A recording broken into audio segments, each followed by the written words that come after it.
It's time for MacBreak Weekly, our brand new first show of 2023 with Jason Snell, Alex Lindsay, Andy Ihnatko. Yes, there wasn't a lot of news, but we managed to do a full show around the few stories we had, including a screw-up in the Apple chip design. Big story there. We also will talk a little bit about why there were no new Macs in Q4 2022. First time that's happened in 22 years. And the end of dark sky. What do you do next for weather? It's all coming up next on MacBreak Weekly. Podcasts you love. From people you trust. This is Twit. This is MacBreak Weekly, episode 851 for Tuesday, January 3rd, 2023. Snarky by default. MacBreak Weekly is brought to you by ACI Learning. Respected companies and government agencies around the globe turn to ACI Learning year after year to help them maintain their competitive edge. Supporting organizations across audit, IT, and cybersecurity readiness, ACI Learning keeps your team at the top of their game. Visit acilearning.com to learn more. And by FastMail. Reclaim your privacy, boost productivity, and make email yours with FastMail. Try it free for 30 days at fastmail.com/twit. FastMail is also giving Twit listeners a 15% discount on the first year when you sign up today. Thanks for listening to this show as an ad-supported network. We are always looking for new partners with products and services that will benefit our qualified audience. Are you ready to grow your business? Reach out to advertise@twit.tv and launch your campaign now. Well, Happy New Year, everybody. It's time for MacBreak Weekly, the first show of 2023. I'm going to have to get used to that. And you might notice, if you're watching the video, that our Twit studios are now sponsored by ACI Learning, which is the home of IT Pro, as well as Auto Pro, Practice Labs, and Hubs. So welcome, ACI Learning, and welcome to our esteemed panel. Jason Snell is on the horn from beautiful Northern California. Sixcolors.com is his website. Did you have a good holiday, Jason? I did. It's great to be back. And it was nice to take a little time off. After the last show, I got in the car and drove to visit my mom in Arizona. And my family flew down a little bit later, and we had a great time. And adopted a dog on the way back. Surprise. And we're doing great. So it's good to be back in the swing of things. It's because you just got home too. It's like something about taking a week or two off. You kind of lose, like, how does this keyboard work? It's not even that long, but it feels what like are words? Everything's new and different. You got paler and I got tanner. I don't understand quite how that works. I understand that. I haven't seen the sun in weeks. It's been raining a lot in Northern California. Andy Ihnatko is here from, of course, New England, where it is also raining. And he's in the library this week. Hi, Andy. I thought it'd be more mysterious if I say I'm at a government location. Yes. Let's not disclose exactly where it is, but it is. Yes. There's it's a terrible weather outside, so everyone decided, hey, let's start like bulldozering and jackhammering outside my office window. So that I thought, makes hey, no sense. What better day than to walk in the rain with a backpack full of expensive gear? Well, I'm glad you did that. Thank you. We appreciate it. And it's great to have you.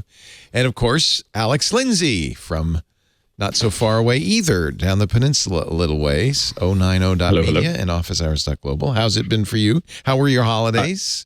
They were great. It was dreary and cold and rainy, just like I like it. It was. I've been in heaven.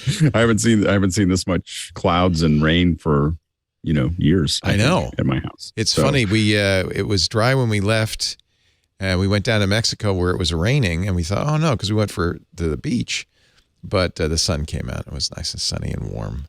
And a great way to spend New Year's Eve because they know how to party. Anyway, I hope you all had a wonderful holiday. We missed you. Glad to be back on a week where there's literally nothing to talk about. The one thing that happened while we were gone, and I saw a lot of mourning about it, the dark sky went dark. Apple, as you know, bought dark sky. And I guess January 1st was the last day for the app, yeah? Yeah, it joins Peanuts, the Peanuts gang in the Apple jail. saying, sorry, we have acquired you. You must not go out and entertain and amuse other people. Right the API continues, they say, through March 31st. But I saw a lot of people saying, there's nothing, as even Apple Weather with the new hyperlocal features and so forth is not as good as Dark Sky.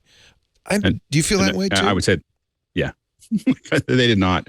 They Appleized it. It feels a little bit more, I don't know, but it just isn't. It doesn't have the same. I mean, I use Dark Sky since it was released, and I just feel like the ease of just even adding a city is much harder in Weather than it is than it was in Dark Sky. Like it's just like all the little things that make Dark Sky great. Apple has not.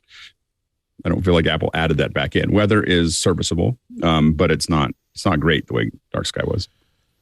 Yeah, we should say that the Dark Sky API became WeatherKit, and it has a REST API, so it can be used by websites or by Android apps or by anybody else. It's not just on iOS. I wrote a Python script and I use it for like my weather station.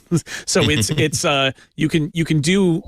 can still write apps that use it. It's just now it's the WeatherKit API instead of the Dark Sky API. I know like Carrot Weather, there are a bunch of other apps that give you at least the option to use that API.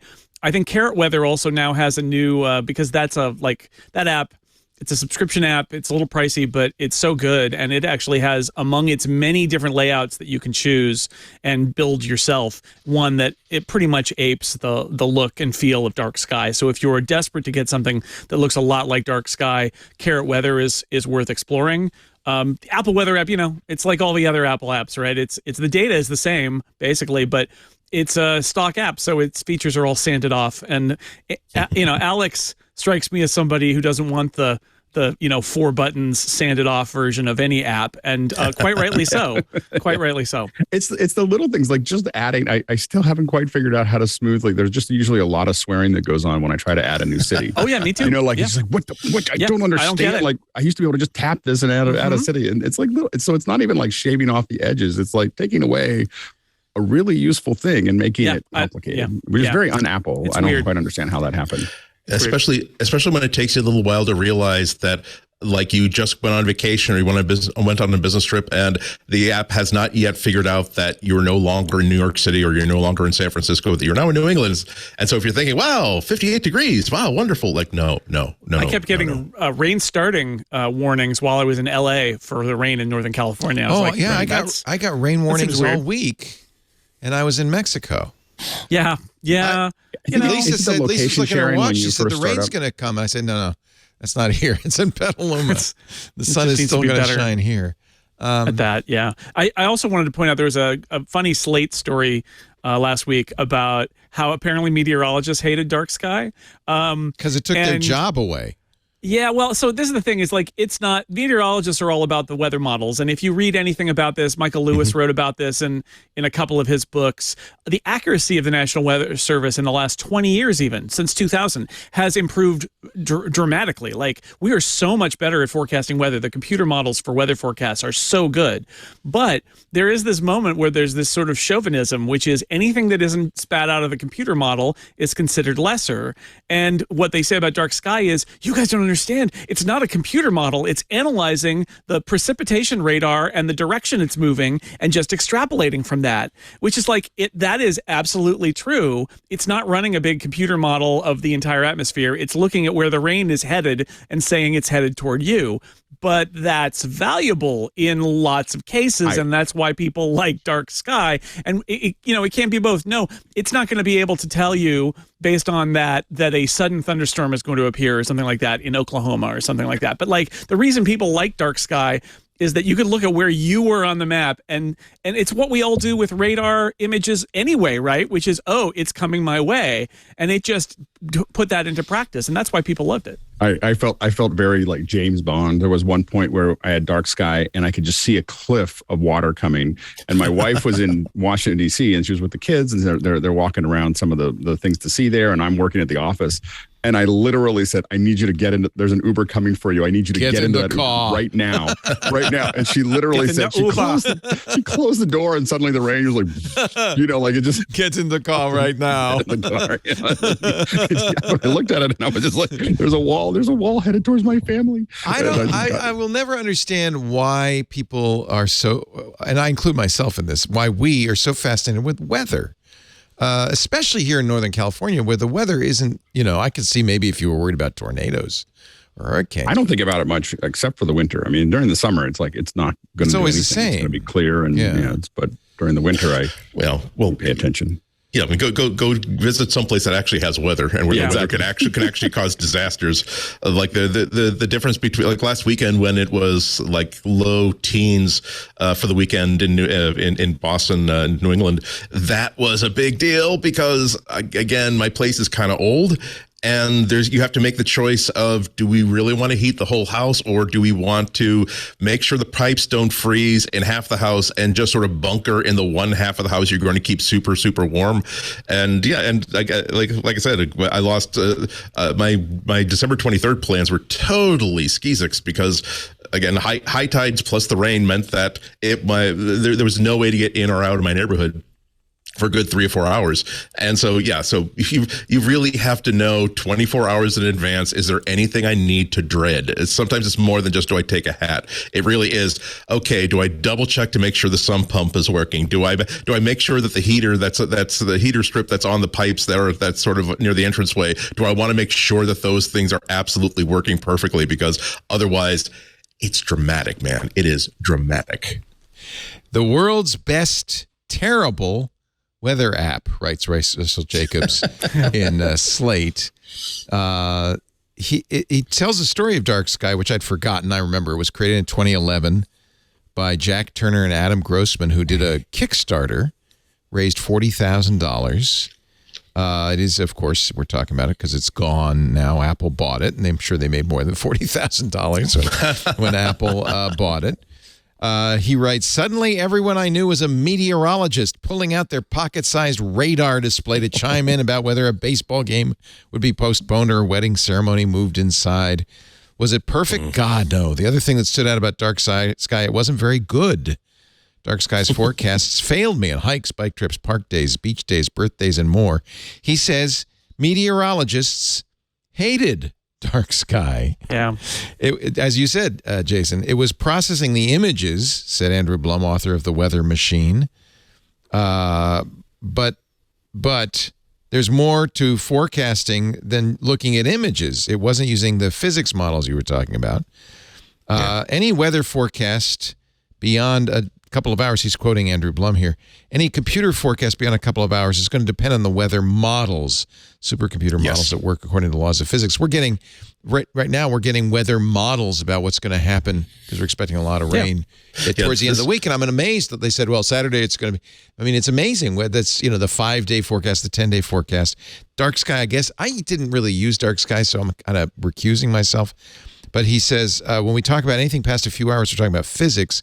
When we talk about Dark Sky, all it was doing was taking the visual input of the radar and telling us what was going to happen over the next couple of hours. But people did love that warning. Rain is 27 minutes away. Rain isn't, right? People loved that. See, this is they love the CSI effect. They expect computers to be able to tell them things as precisely as that, when really there's the kind of weather where you're just curious, do I need a coat? Do I not need a coat? When you realize, though, that yes, there is like a big winter storm coming, or there really is like a flood watch in effect, or there's a hurricane that's coming in, that's when I stop using apps, and that's when I start going to the Twitter feeds of like my local meteorologist, because like you said, it really is all about these models. There are multiple different weather models out there, and the meteorologist who's been working like in your part of the state for the past 10 years knows that ordinarily I would use this model, but it's really no good when you've got this situation that we're looking at. In this situation, this other model tends to be more accurate in my opinion. So I'm going to make my guesses based on this model, not and informed by others.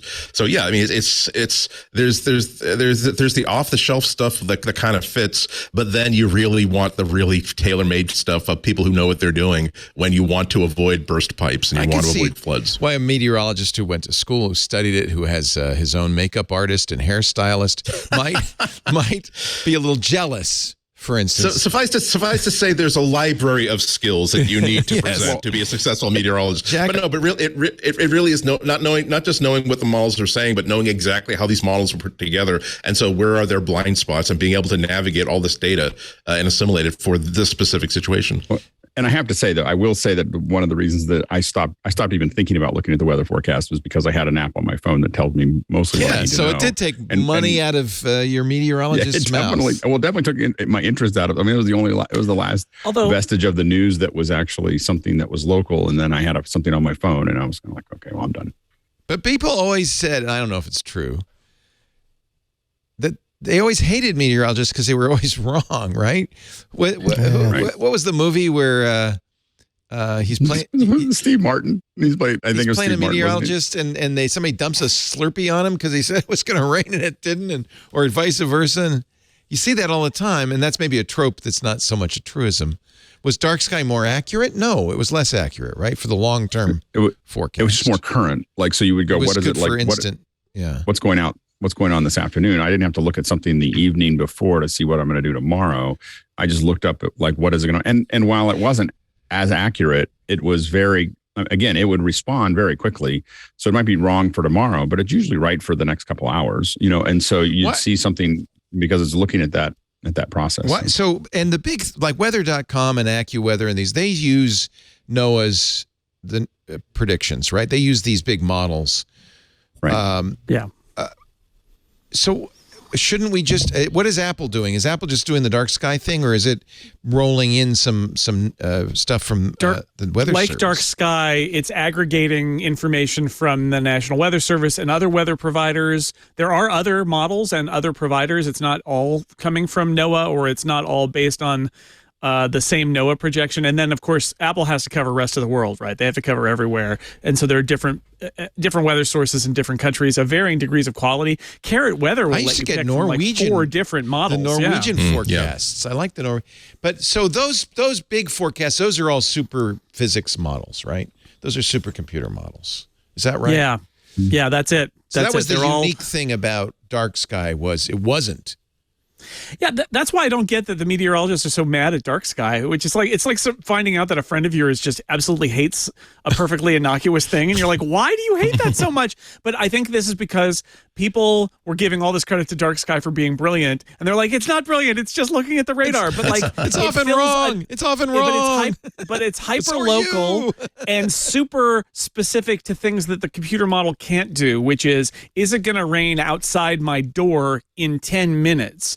And the computer models aren't built to do stuff like that. They'll have probabilities over the course of many hours that were made, several hours ago. Whereas if you look at the radar and there's a blob and it's like going like a video game monster, it's like dit, and it's coming right at you. And the app can say, yeah, that blob is going to be here in 15 minutes. You know that if you need to walk the dog, do it now, or you're going to get rained on. And like, I don't know why that makes the meteorologist angry. It's a different thing, and it's very clever. And we were all using your radar images that way anyway, people. Do you not understand that? This is the movie, The Weatherman, Nicolas Cage getting hit by a Slurpee or a milkshake, and because his forecast is so bad. And there's Michael Caine about to berate him for his terrible forecasts. Well, judging by Nicolas Cage's hair, that was a long time ago. Like I said, it really is. The stats are amazing at how much better we've gotten at weather forecasting in the last 20 years. People hate weathermen. But they don't hate them like they used to because better. In The Fifth Risk by Michael Lewis and also The Signal and the Noise by Nate Silver goes into great detail. Nate Silver's book is really good at talking about just how much forecasting has changed in the last 20 years for the better. But the conundrum of it is that people don't understand probability, which is sort of Nate Silver's whole point in that book. And the example is, look, if I tell you that there's a 30% chance of rain and so you don't bring an umbrella and you get rained on, you're mad at me. But I told you there was a 30% chance and this was in the 30%, right? And like, people don't want to know odds. 30%? Right? Is it going to rain or me not? The odds, right? I don't need the odds. So never quote me the apparently- odds, as Han Solo tells us. Yes, never quote the me. Book of Solo. Yes. So yeah, again, we just want to know what's going to happen, and the fact is, the computer models can't tell you exactly what's going to happen. Although they are way more accurate, way further out too. They say it's going to rain really hard on Wednesday night. You know what? Guess it's gonna. I mean, they're not wrong. They're not going to be wrong. But it's also though a chaotic environment, and no matter how good your supercomputer. Models got more complexity than the Earth is not possible, right? Exactly. Apparently, I didn't know this. The developers of Dark Sky more or less boasted when they first launched the app they weren't weather scientists. They had been working on a project called Tiny Face, which was an app designed to scientifically measure how small someone could make their face. Gee, I kind of wish that they were using highfalutin computer vision algorithms. I mean, they got there eventually, right? Yeah. How tiny can you make your face? Okay, so I'm sure they made a lot of money. Apple is charging, but not a lot if you want to use the Apple weather kit. If you're a $99 a year developer, as I am, and obviously you are, Jason, you can do half a million. You get like a million API. Yeah, half a million calls a month for your $99. But if you want to do an app, it's going to cost you as much as $1,000. Brian Muller, the guy who does Carrot Weather, says that the prices are actually reasonable. He was holding his breath, right, about how expensive was that API going to be for app developers, and the answer is not. Apple's not trying to rip people off with it. It's a reasonably priced API, and I mean they have competition, right? Like that's the beauty of it is. If you don't want to use Apple's API, there are other options, which is not the case with so much of what Apple charges for these days. It's very unclear on this site if it's $1,000 a month or $1,000 a year. I'm going to guess it's a year since it's $99 a year for half a million. So it must be $999.99. Above a certain level, it's like call me, like ask for a quote. Yeah. I might. That's kind of fun. It's a JSON interface. Yeah. It's a perfectly normal REST API, and you can use it like I've been doing with Python, and you get back a little JSON blob, and it's pretty cool, right? Because I am one of those people who is obsessed with the weather, even though I live in California and I have a home weather station and all of that. And I got so used to all of my data being retrospective, which is like what was the high yesterday, what was the low yesterday, and then I look at the JSON blob from WeatherKit. And it's the future. It's weird. It's like what will be the temperature later today? Nice. What about tomorrow? Yeah. And it's all just in there out 10 days, I think. Super easy to use. And if you're a registered Apple developer and you're using it for your own personal projects, you've got more API calls. You could query it every minute and you would never use the API calls. Alex, aside from the UI, which obviously you like the Dark Sky UI better, are there features missing in Apple Weather? I don't think that there's anything missing. In fact, there's probably more there that's there. It's just the interface isn't as smooth. And literally the one that frustrates me the most every single time, I just don't do it often enough. Maybe if I do it, is just adding a city. Like it just seems like I used to be able to just tap on it and just go, okay, I want a new city. And it's like you're scrolling through it. And I always figure it out, but I don't figure it out in a way that I remember. I just figure it, like I just bang on it and swear at it until I get a new city. And then I'm like, okay, then I go back to whatever I was doing. Well, I guess we should do what all the magazines are doing. What are your top 5 replacements for Dark Sky? Besides Apple Weather, which everybody's got. Is there something better than Apple Weather? The worst part is that I'm probably just going to use Apple Weather. Like I'm frustrated with it. There. I'll eventually figure out how to get the city working. It's got a widget. And Carrot's number 2. It's fun. Carrot, I'm all in on. I mean, Carrot. Again, if you care enough to pay for a weather app, Carrot's the one. You can set up the layout to be whatever you want it to be. You can choose. There's various levels of premium membership that lets you tie it into like local weather stations for actual accurate temperatures, which is always a problem here in the Bay Area because of all the microclimates. And it's Snarky by default. It does like wacky, makes wacky statements, like it's a very HAL 9000 kind of character. But you can also turn that off. I actually have it turned off. I have it be. It's just a sedate weather robot for me. But it's state of the art. I think it's the best weather app for sure on Apple platforms. And you said it's a little expensive.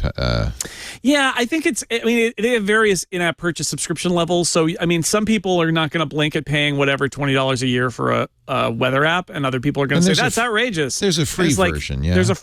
Yeah, I think it starts free and then you add features with like I have my home weather station feeding into it for the current temperature, and that I have to pay at a premium level for that. But I love it because it means that like the temperature on my Apple Watch is my actual temperature and not, a weather station that's 8 miles away and 15 degrees different, which, Leo, in the Bay Area, we it's have all about where you are. Yeah. So the chat room had some recommendations, but I'm going to ask you again because I figure if you're in an IRC chat while watching a technology podcast stream live, you're probably also into the weather. So you kind of got some expertise in all this. So I'm just curious if there's one that you guys really like. I will say I just downloaded the weather. I already had Carrot. I realized when I went to download it, and I was like, paid for Carrot. This is really fun. It's really fun. Yeah. So yeah. But my understanding too, you mentioned the Norwegian weather, but like my understanding is that a lot of people there's like an authority in your region for weather.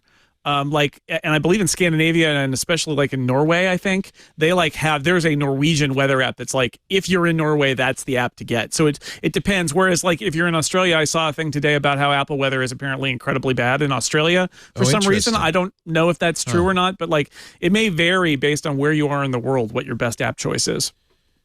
So with Carrot, you can choose a personality ranging from professional, Carrot will behave like a normal weather app, to overkill, Carrot will go way over the effing line. Okay, definitely want to do that. I agree, whatever. I don't know. Yes. Yes. I have to restore settings, apparently. So I have used this before.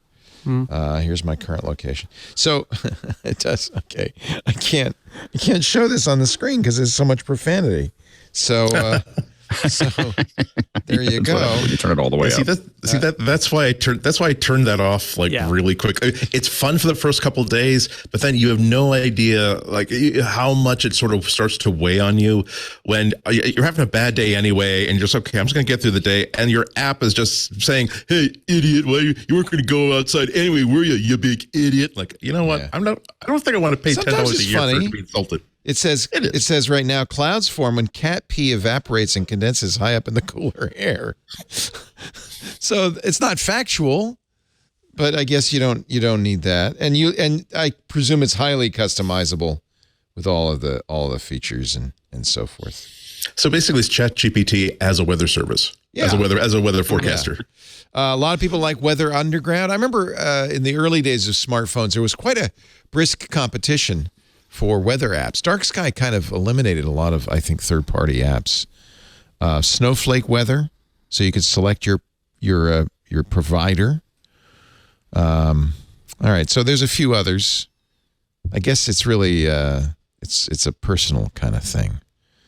I have Snowflake. I think I did Snowflake because of knowing Dark Sky was going away. But it all seems like kind of the same. Maybe because of where we live. There's not that. And there's different flavors of apps, but there's not that many flavors of weather sources, right? In the end, there are only a handful of weather forecast backends that exist. Yeah. And so, it's and I mean, on one level, that's the beauty of these weather apps is it's more like the interface playground. Like pick your poison. The weather is not going to change, right? It's just what app brings it to you in a way that you find enjoyable. Yeah. Weather Bug. Remember Weather Bug? That's still around. I paid for that way back in the day. That was a very early one. All right. Well, I think I was a little worried we weren't going to be able to get a 3 or 4 hour show out of this. But given that we've spent 26 minutes discussing weather, I feel pretty positive about the future. We're now right in line with your standard local broadcasts. Yeah, exactly. We have taken small talk and turned it into a commodity. How about that weather? Oh, my goodness. Oh, my God. I'm glad I got those gutters cleaned because, oh, my goodness. I do like the ice dams, for heaven's sake. I do like the Salon app that Jason sent us, and I mean the Slate app. Sorry that you sent us. Highly recommend that if you're a fan of weather. It has a lot of good stuff in it, including some grumpy meteorologists. So angry. A little less coffee, guys. Come on. Yeah. I know it's raining outside, but just take it easy. Other meteorologists see the death of Dark Sky as an opportunity Jonathan Porter, AccuWeather's chief meteorologist, pointed to the group's own app for soon-to-be weather orphans. I shall have my revenge, Dark Sky. We have outlasted you. All right. So if you're sad about Dark Sky, so are we. We share your pain. The world's best terrible weather app is no more. Our show today brought to you by, we'll have more. Yes, there's more news in just a bit. ACI Learning. We want to welcome these guys to our shores. Our brand new studio sponsor, ACI. We've talked about IT Pro for years. In fact, I think since 2013, since they started. They are now a whole family of great stuff.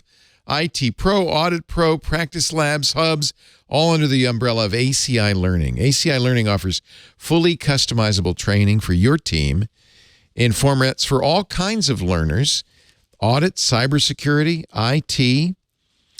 Their partners at IT Pro, formerly IT Pro TV, recently became one of the many respected companies and government agencies around the globe who continue to turn to ACI Learning year after year to help maintain a competitive edge. ACI Learning's unique video platform hosts a library of engaging, conversational, and convenient on-demand video learning. If you love IT Pro, and I know you do, you will love it all.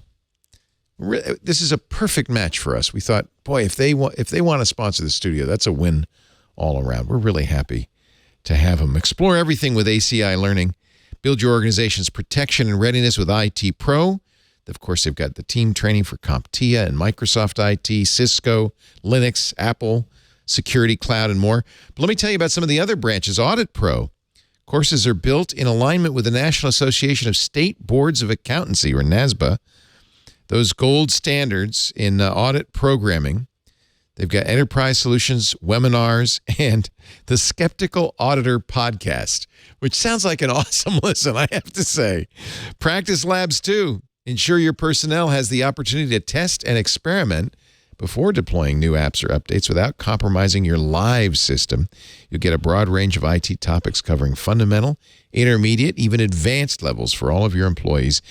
It includes live hardware. It's not simulations. You get rapid learning tool interoperability, LTI. You get integrations. You get standardized reporting and evaluations. It's a vendor-agnostic platform. Works with everything. You get localization and customization options as well. Then there are those learning hubs. You see the hubs is the fourth item in that list. Take advantage of one-on-one support from an instructor. One-on-one support directly from an instructor at one of their 5 hub locations, as well as quizzes, virtual labs, study games, videos, practice exams, and more as you prepare. This is all now a family of tools with one goal in mind. Get you up to speed and your company up to speed on modern technology and IT. ACI Learning will cover the cost of your first exam voucher, by the way, at Learning Hubs. So here's what you do. Go to acilearning.com. ACI Learning supports organizations across audit, IT, cybersecurity, protection, and readiness. Maintain your company's competitive edge. ACI Learning. Visit acilearning.com. We thank them from the bottom of our hearts for being a part of the family, for supporting the shows, and for sponsoring this beautiful studio. acilearning.com. Thank you, ACI, and welcome to the team. Oh boy. Let's see. Many stories now to talk about. So many. Mac Rumors did some math and realized Apple it's the first since that Apple didn't release any new Macs in the fourth quarter of last year, as you might have noticed. Those of us like me and Alex waiting for new Mac Minis, new M2 laptops, new maybe even Mac Pros, nothing. So Mac Rumors did a little math, and they said this is the first time that's happened since 2000. It's been 22 years since Apple has gone in the entire fourth quarter without releasing Macs. Obviously, that's because the fourth quarter is a big selling quarter, right? That's when the iPhones come out and so forth. Why did Apple not release anything this past quarter? I'm sure they wanted to. I think that there's this assumption that everything has gotten slid back, 6 months in terms of the Mac. that the M2 MacBook Air was at one point rumored to come out late last year, and it ended up coming out in July. So I think when we look at, there were lots of rumors that the Mac Mini and the Mac Pro were going to come out, the Mac Mini and the MacBook Pro, and then that got pushed off. It sounds to me like that's really what's going on here, is that everything is lagging, whether it's the chip development or the assembly or whatever. It seems like the Mac is just behind, and it's probably COVID shutdown related that has just put everything behind. Yeah, chip shortages are real still. They're not imaginary, right? We haven't solved that problem. Yeah. Also, it's harder to goad people into upgrading a Mac. Like they absolutely have to desperately need to replace a Mac in order for them to get them by. So you think this is the new normal, that we're going to see this despite plenitude of chips? I think that this is temporary. I think that they would have loved to have filled out the rest of the Macs, Apple Silicon line in the Macs this year. I also think that they're leaving money on the table by not making sure that there are really compelling upgrades available for those people who you never predict. There's no real cycle for Mac upgrades. You can never predict when someone's going to say, "Gee, I can't wait any longer. I really do want to buy a brand new Mac right now." So I think they're leaving money on the table. However, if they're going to have to focus where they can, if they have to focus where their manufacturing is, if they're going to have to focus their logistics, they're going to have to focus it on their most popular and their most profitable products, and that ain't going to be the Mac for a while. Yeah. I mean, it's Apple's job to create the demand. If any good company manages to create demand for a product, just because people don't want to upgrade doesn't mean we can't make them. It's a little less like it's going to be the product under the tree, though. And that's Andy's, I think, very excellent point, is that an iPhone or an iPad is more likely than a Mac Mini to be under the tree. So getting it out in the holiday quarter seems less vital. The MacBook Air, absolutely, and they missed last year, but it's out in the channel now since July, and I'm sure they sold a bunch for the holidays. But yeah, it feels a little almost antiquated to say, oh, we got to get our Macs set for Christmas, right? Like I don't think that's what is driving their holiday revenue, is a brand new Mac drop in October. And there also could be calculations like managing their quarterlies, of going, we're going to make whatever we wanted to make for the fall, and we want to push this to release in the spring, in the first quarter to fill that out a little bit. Yeah. So sometimes that happens as well. Remember those days though when you were young and you were looking forward to getting that Commodore 64 or the VIC-20 under the tree. And those were the days. It's not quite the same as getting a Mac Mini. I wasn't even asking for no $399 computer under the tree. I was hoping that I would get a pair of socks I didn't have to share with my sisters. Thank you very much. This is an Apple IIc from Bright Ideas in Guilford. Here we are in Midway, Utah, where little Johnny is hoping to get a 2C for Christmas. Little Johnny apparently has spreadsheets he needs to do. Mommy, Daddy, can I have a 13? What's my budget for Christmas this year? Remember this? Brings me $1,300. Dude, you're getting Adele. Remember him? Oh my God, the dude you're getting Adele guy as an elf.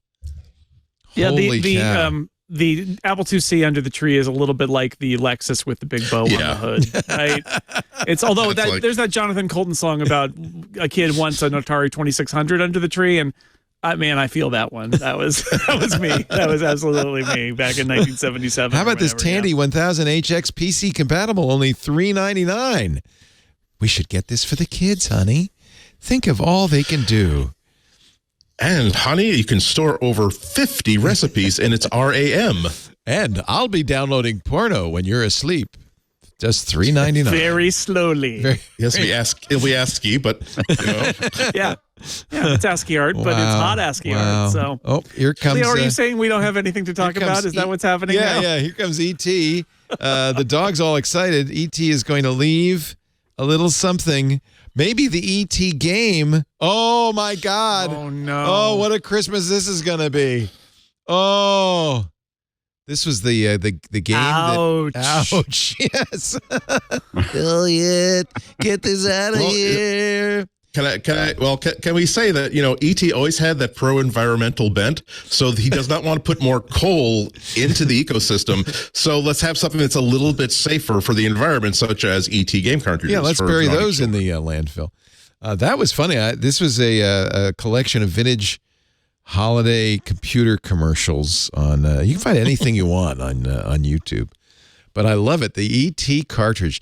And you may remember the history of that was they were rushing to get it out in time for Christmas because it was a movie tie-in.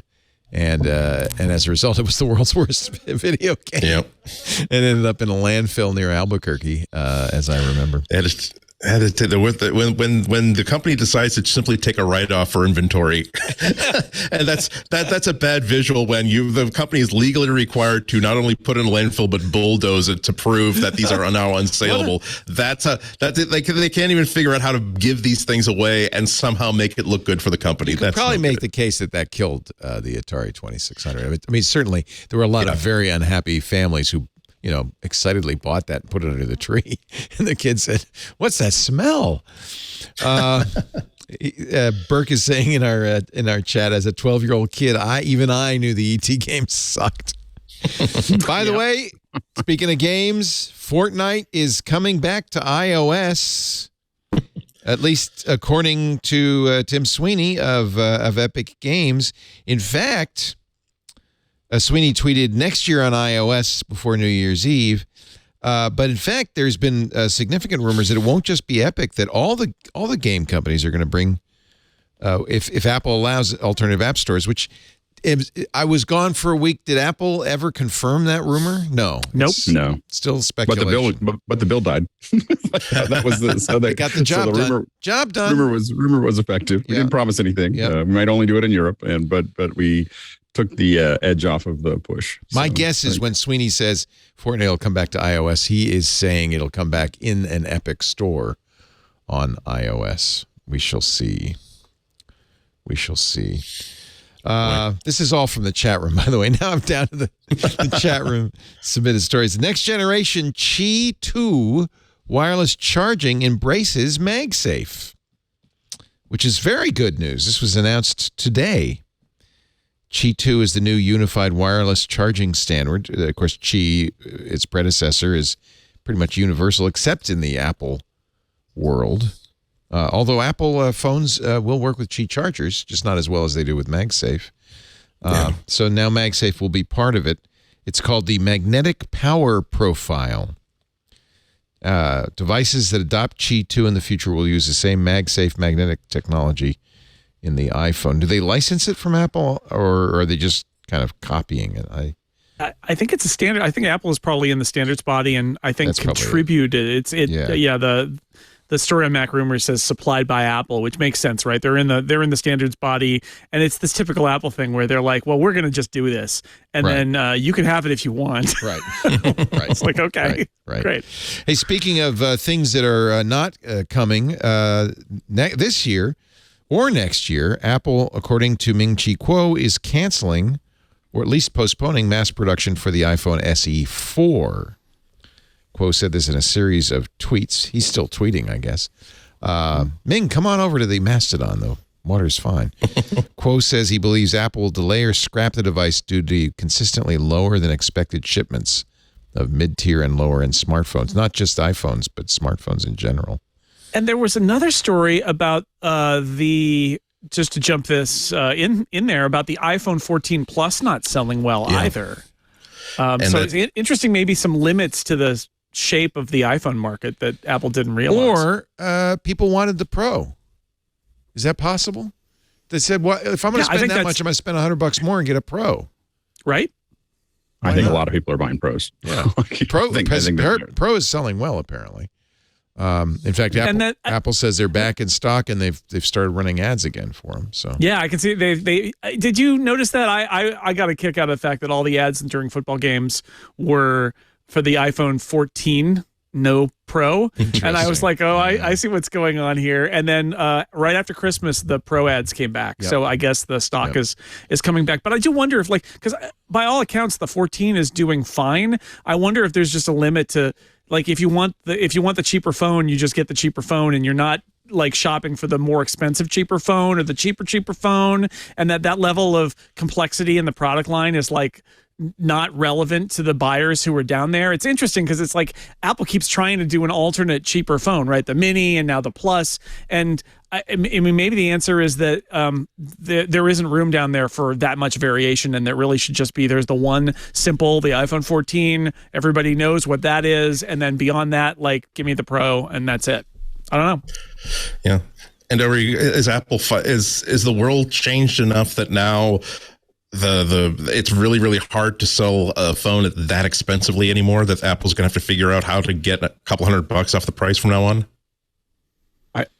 It doesn't seem like the folks that are buying it. I think the problem is Apple's really taking over that top market and then not really able to activate the smaller market. But they're building around a use case where a lot of people are. If you're spending a certain amount of money, a lot of people are buying iPhones.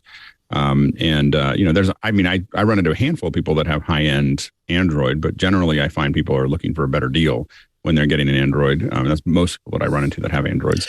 Right. And so I think that if people are buying into that, they're just buying up. I know mine is, when I buy one, it's kind of stocked. Like, it's like, we're going to add all the things to it. So, but I meant like more like the 14 and the 14 Plus. Like, it's not so much that people are lukewarm to the phone or its features, but that people who are not interested in paying top tier are now saying, "Gee, whoa, I'm not sure this is going to be worth the amount of money for upgrade. I think I'll stick around with my 11 or my 12 for another couple of years until something excites me about this." And given that there's so many really good Android phones out there that really are kind of, I would really put them in the same weight class as the 14 and the 14 Plus. And they would be costing about $150, $200 less. I mean, one of the reasons why Google's Pixel phones got so many awards this year was simply not necessarily because they were the greatest phones in the world, but because they were seen as exceptional value for everything that they were delivering. And it would kind of, I hope that Apple makes sure that whatever they're doing with the non-pro line of their phones, people can still get like a top tier iPhone of the year without necessarily feeling as though they're paying $150 that they're not getting value from. Yeah, I think that the lock-in, of course, is the thing that for the Android is that an iPhone user very rarely goes to an Android interface. And so it's, they're making decisions within the iPhone, ecosystem. I think that the issue also is that when you look at, if you bought a Pro 2 or 3 years ago, I mean, I still pretty good. Like, I think it's hard. Yeah. It's a step down to go to, if you buy a Pro, you can go a solid 2 or 3 years before you buy another Pro. But the ones that are the Plus or the regular ones or the Minis are so much less than that Pro that you even bought a couple years before, that, without the third lens and without without those pieces. So right. I think that becomes, because I don't think there's that much difference between the Pros, but there is a big difference. There's a big drop off from the Pros to the regular ones and the Plus. Yeah, but I think the biggest competition that Apple has for the 14 are the iPhone 11 with a cracked screen, like where people are, if a cracked screen, a cracked screen is a good, out of Apple Care is a good excuse for someone saying, "Oh, geez, well, if I'm going to be paying a few $100s for a replacement screen anyway, this may as well be a good time for me to upgrade." But if they feel as though the price of an iPhone 14 is way more than they would like to spend, and they're not necessarily seeing or feeling the advantages of the 14, that will get them to spend the $300 for a replacement screen rather than upgrade and sort of wait it out for another 3 years. I think, though, the iPhone 14 itself is actually selling pretty well. I do think, though, that you get to the heart of this, which is if you're in that situation, like Apple is, I guess, made this assumption that when you're shopping for an iPhone 14, you're going to behave like you do when you're shopping for an iPhone 14 Pro, which is, all right, now do I want the bigger one that I spend more money on? And I don't think that that's what an iPhone 14 buyer is doing at all. And to Andy's point, like, I think that that's where they're looking at, like, I don't want to, I'm definitely not buying the Pro. Do I want to fix this screen? Do I want to hold off a year? And for them, they're much more price sensitive, and they look at the 14 and they're like, well, yeah, I'm just going to get the 14. I'm not going to spend more money for this slightly larger one. And that's a totally different algorithm that they're going through than what an iPhone Pro buyer is going through. And I think maybe this shows that if this report is true, given what happened with the Mini, that Apple really doesn't understand who's buying the iPhone 14 in that price category because they keep trying to market them an alternate product to also sell, and nobody seems to be buying it, which is fascinating, right? Like Apple knows a lot about the iPhone buying market, but apparently not everything, right? Like they have not gotten this one right. And I've read some articles about this that I didn't really think about that much, but there's a status thing that gets very much connected to whether it has 3 lenses or 2. Like you look at it, it's like, not an accident that they're so visibly different, is it? And that's why you put fins is on your Cadillac. But like, I know that like until my wife had I gave her the 13 and got the 14 and she, but before that, she was always just saying, I need you to take pictures of the kids. Like maybe at some event, like because she had like a 10 or something like that. And she was just like, oh, I need you to take that photo because I want to actually keep it. And I think that's the problem. But I think that one of the challenges for Apple is, can you keep going at that pace with the pros? And so there's still hundreds of millions of people that have older phones. And so that's the market that Apple's really going towards, because once you get a pro, the changes, if I wasn't on this show, I wouldn't be upgrading every year. I would be skipping a year or two between phones because it's kind of like the same problem that PCs have, is that Excel runs as fast as it's ever going to run on a PC, unless you're doing really heavy tables. And so the PC market has a hard time getting people to update. And these phones, Apple has to find ways to, or not Apple, but the developers have to find ways to push the phones harder, because the big reason that I got the new 14 was 48 megapixels, which I have a hard time getting it to do all the time. But yeah, I think that oftentimes we ignore, and I mean all of us, not just the people in this conversation, but we ignore the fact that I do believe that for the majority of the people, a phone is a practical and functional item, that they don't get excited about the new camera. They don't get excited about, oh, well, this has a new A14, 16, 18, A22 chip that's going to be well set up for AR and VR. Oh, this is more system memory. I really do think that this is, at some point, their old phone gets worn out. And so they have to buy a new phone. So they buy a new phone that's within the price range that they feel as though is about what they spent for the last one. And if the new phone has gobs of new features that are really, really fun and really, really great, that's great too. But really, all they want is a working phone. They want a fleet vehicle for a phone, and they're brand loyal enough not to want to switch to Android to save a couple $100. But I don't think that every iPhone 14 user is potentially an iPhone 14 Pro user. I agree, and it depends on what the deal is. Like my mom has an Android phone. I said, "Why did you get an Android phone?" And she said, "Because it was free. Like it can't. Like my other phone broke. I walked in. They said, with your whatever subscription, you can have any of these phones, and that was the one. The one was available." And she didn't. To Andy's point, she didn't really think about anything else. And so there's definitely by the way, got 99, well, maybe 90% of the value of a smartphone without paying anything. So I mean, to go to your status. Right. Argument. I mean, a lot of but there's an awful lot of people that are for status, not functionality. No, I don't. Well, Maybe I think that some people are, but some people are. But I think that it is, when you start taking pictures with the cameras, then the more expensive cameras, whether it's a Samsung or whether it's an iPhone, those Samsung, Google, and Apple are all making incredible cameras, and so you start spending, but you're spending more money, and once you get up there, it's just a matter of. It's the first vacation we did not take fancy, our expensive cameras with us. We just took the phones, and it was fine. Got the best pictures. I take my bigger cameras out every once in a while, but it's pretty really shifting, far between. Yeah, I have a little prediction. I think some of this is, of course, just manufacturing troubles, whether it's chip shortages or concern about China, et cetera, et cetera. And I think Apple's is also kind of understands that the market is shifting a little bit. Hence its shift toward making more money per user. It's increasing its ARPU over trying to get the revenue out of selling more hardware. So in fact, if you go to apple.com today, what are they pushing? They're pushing Fitness Plus. Now all you need is an iPhone. And they're giving, they're a free trial of Fitness Plus. They're really, for them, this is where they see revenue. Incremental revenue increase. Of course, it's not going to make up for the margins you get in hardware, but I think they also see that this is kind of the way it's going to be moving. Well, if they can get you in for $30 for the full package, and it winds up being something that it's 3 years before you even remember that you're subscribed to it, that this is how you're getting Apple TV Plus, or this is how you're getting your phone backups, that's a pretty serious win. Yeah, you're right. That's true. And they got me on that. Let's take a little break. I do want to talk about a story that broke right before Christmas last year.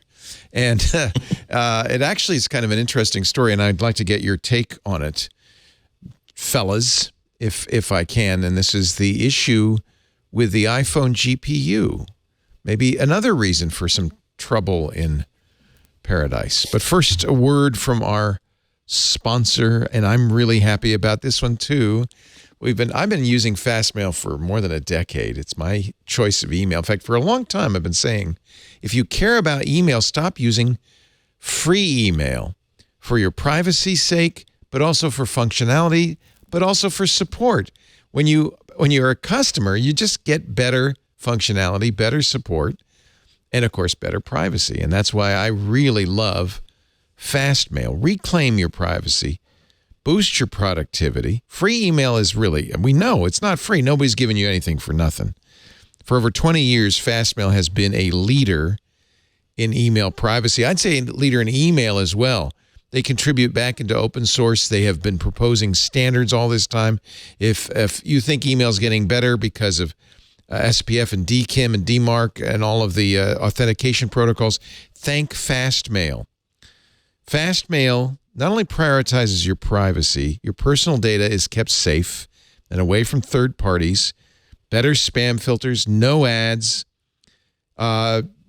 Just to reassure you, all the data is stored in the U.S., but it is fully GDPR compliant.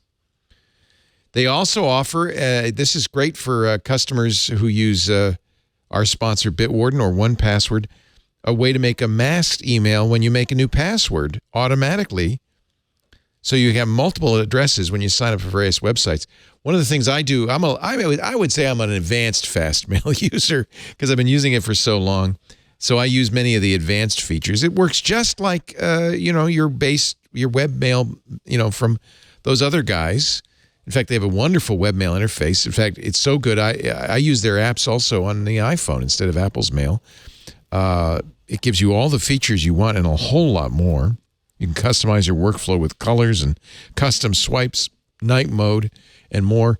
But I also do, and I think if you're a high-end user, it's great for anybody, easy to get into. If you're a high-end user, you'll like some of the high-end features. For instance, FastMail uses the Cyrus IMAP server, which is the best out there. They've contributed back to open source with that. But Cyrus and FastMail's implementation allows you to do real IMAP, unlike Google, which is real folders. But if you like Google's tagging features, they have that too. So you can do both, which is fantastic. They have fantastic built-in automatic spam protection, but I like the fact that I can access the Civ tool that they use and write my own code. You can actually code your own filters if you want. You don't need to.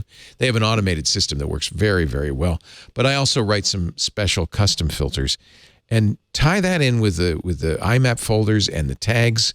You've got an amazing power tool. You can organize your inbox with scheduled send.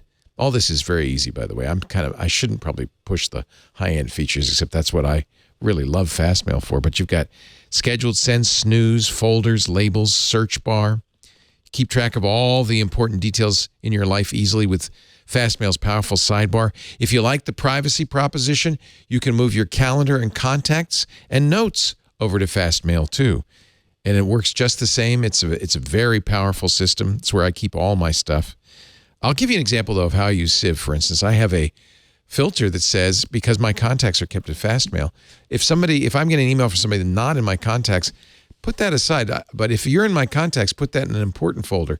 And that important folder is really where the mail I care most about lives. And then I have many other filters to take the other stuff. I have a filter that looks for unsubscribe in the body of a message and moves it into a newsletter folder. It's really nowadays with email, the only way to manage email and to improve your productivity is to use a really good tool. If you are not using FastMail, you're missing out on the best features of email.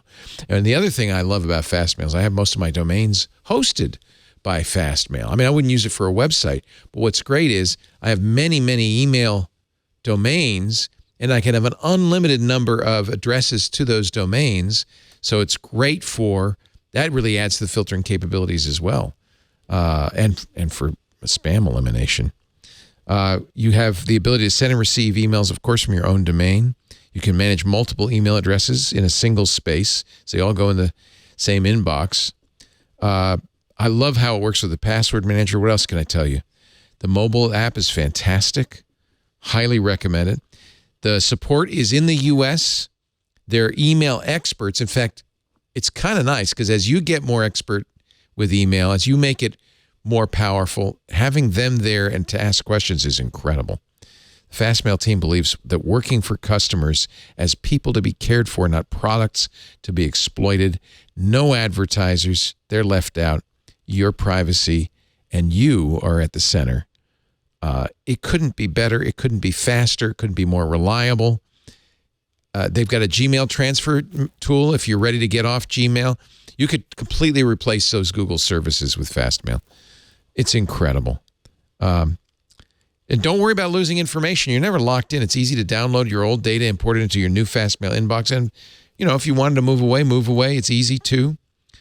You don't have to leave anything behind when you switch from any email provider. FastMail. It's moving email forward with new internet standards and open source innovations that power many email services. They really are a leader in email. Just ask anybody who's an email expert. This is the way to go. Trust me, I've been a FastMail customer for more than a decade. Finally get to really sell it to you because if you care about email, stop using the free services, the Outlook.com, the Yahoo, heaven forfend, AOL. It's better than Gmail. Reclaim your privacy, boost productivity, and make email yours. FastMail. And it's surprisingly affordable, all right? Try it free for 30 days. Fastmail.com/twit, FASTMAIL.com/twit. And you'll get a 15% discount on the first year if you sign up today, which makes it even more affordable. I've been telling people for years about FastMail. I can't recommend it more highly. It's just the best way to do email. If you're suffering with email, especially if you're still using a free provider, you got to do it. Fastmail.com/twit. Thank you, FastMail, for finally joining the Twit family, because you guys, I've been in your family for a long darn time. So, big story from The Information, which I subscribe to. It's behind a paywall, so you could read it in other places. But this is Wayne Ma, who has some very good sources. I'd love to know what you all think of this. Apple planned a generational leap for the graphics processor in the iPhone 14 Pro. According to Ma, engineers were too ambitious with adding new features. Early prototypes drew more power than what the company had expected based on software simulations. It hurt battery life, makes the device too hot, according to two people with direct knowledge of the incident. But unfortunately, Apple didn't realize this till late in development. So it had to base its graphics processor on the Pro, on the design of a chip that was from last year's model. In fact, you probably noticed when they announced the iPhone 14, they did not claim any improvements in GPU performance. This is according to four people familiar with the matter. The people described the snafu, which has not been previously reported, as unprecedented in the group's history. I think some of it is really that Apple, when it started Apple Silicon, first on the iPhone and later on the Macs, leapfrogged the industry, but those performance increases can't continue forever. And they wanted them to. They wanted to say 20% every year. They wanted to say 30% every year, but you can't. Yeah. What makes it remarkable though is that it's not just a failure of engineering. What's more impressive to me is that it sounds like a failure of process. That it's going to take them by surprise that their simulations are so far off of reality that they wind up in a lifeboat situation like this. That if this is true, that's amazing. I can't think of any other any other Apple product, any other Apple component where we even heard rumors like that. There's also the issue of more than 24 former Apple employees and a review of legal findings showing that Apple has lost dozens of key people to chip startups and more established silicon companies in the last 3 years, including Gerard Williams III, an Apple executive responsible for the CPU and iPhones. He left to create Nuvia, a name you will remember because, of course, they were snapped up. Was it Qualcomm bought them in a year or so ago? And we're looking to see what Nuvia's impact will be on the Qualcomm processors. Alex? I mean, once Apple. By the way, I think they had it in the article as snafu, but technically it would be foobar. Foobar would be the right one. Snafu is a report on situation normal, all effed up, as opposed to foobar, which is effed. Beyond all recognition. Beyond all recognition. So, yeah. And I don't know if it would rise Let's to get your military terminology correct. Okay. Exactly. We just want to make sure to get your nomenclature correct. Yeah. So as a graphics person, this is a little bit of a yawn. I mean, so it couldn't do ray tracing, and you'll see almost no ray tracing anywhere on a phone. And even if it did, it would probably be aliased at that size. You know, it's not like it's great, and ray tracing is exciting. There in the articles that I've seen, they talk about it being a lighting technique, and it's not usually a lighting technique. It does some more accurate shadows than global illumination, which we're still not getting to. But most of us who are doing high-end graphics are more interested in the global illumination opportunities than the ray tracing opportunities. It's more around refractions and reflections. And as someone who spent a year and a half rendering a big silver ship without ray tracing, I'm not. Yeah, but you didn't do it in impressed. real time. You had to do it 45 minutes a frame. Yeah. Which could now be rendered out in real time. But right. I'm saying I didn't have ray tracing. I rendered the Queen ship for a lot of shots without any ray tracing at all because we didn't have it. And so I don't think it's that big of a deal. Like I think it's a process issue, as Andy said, that they weren't able to calculate it. The fact that it happened, I mean, a lot of this kind of stuff happens in Apple products and other people's products all the time. Like they make a calculation, they get on the ground, it doesn't work, and they basically tamp down what they're going to promise and what the OS is going to use from that hardware.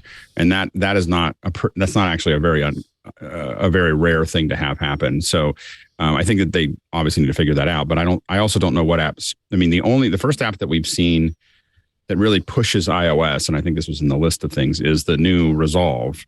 But that's where we start to see apps starting to actually push the hardware hard. But most iPhone apps do not.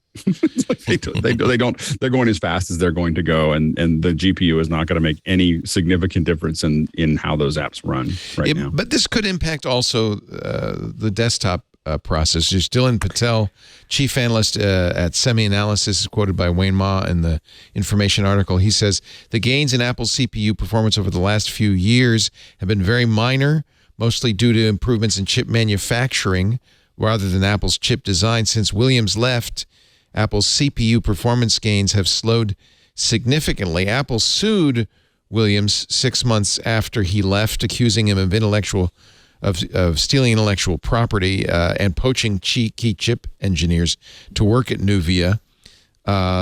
Earlier, Apple had made similar accusations against a company called Revos that is also luring away Apple silicon engineers.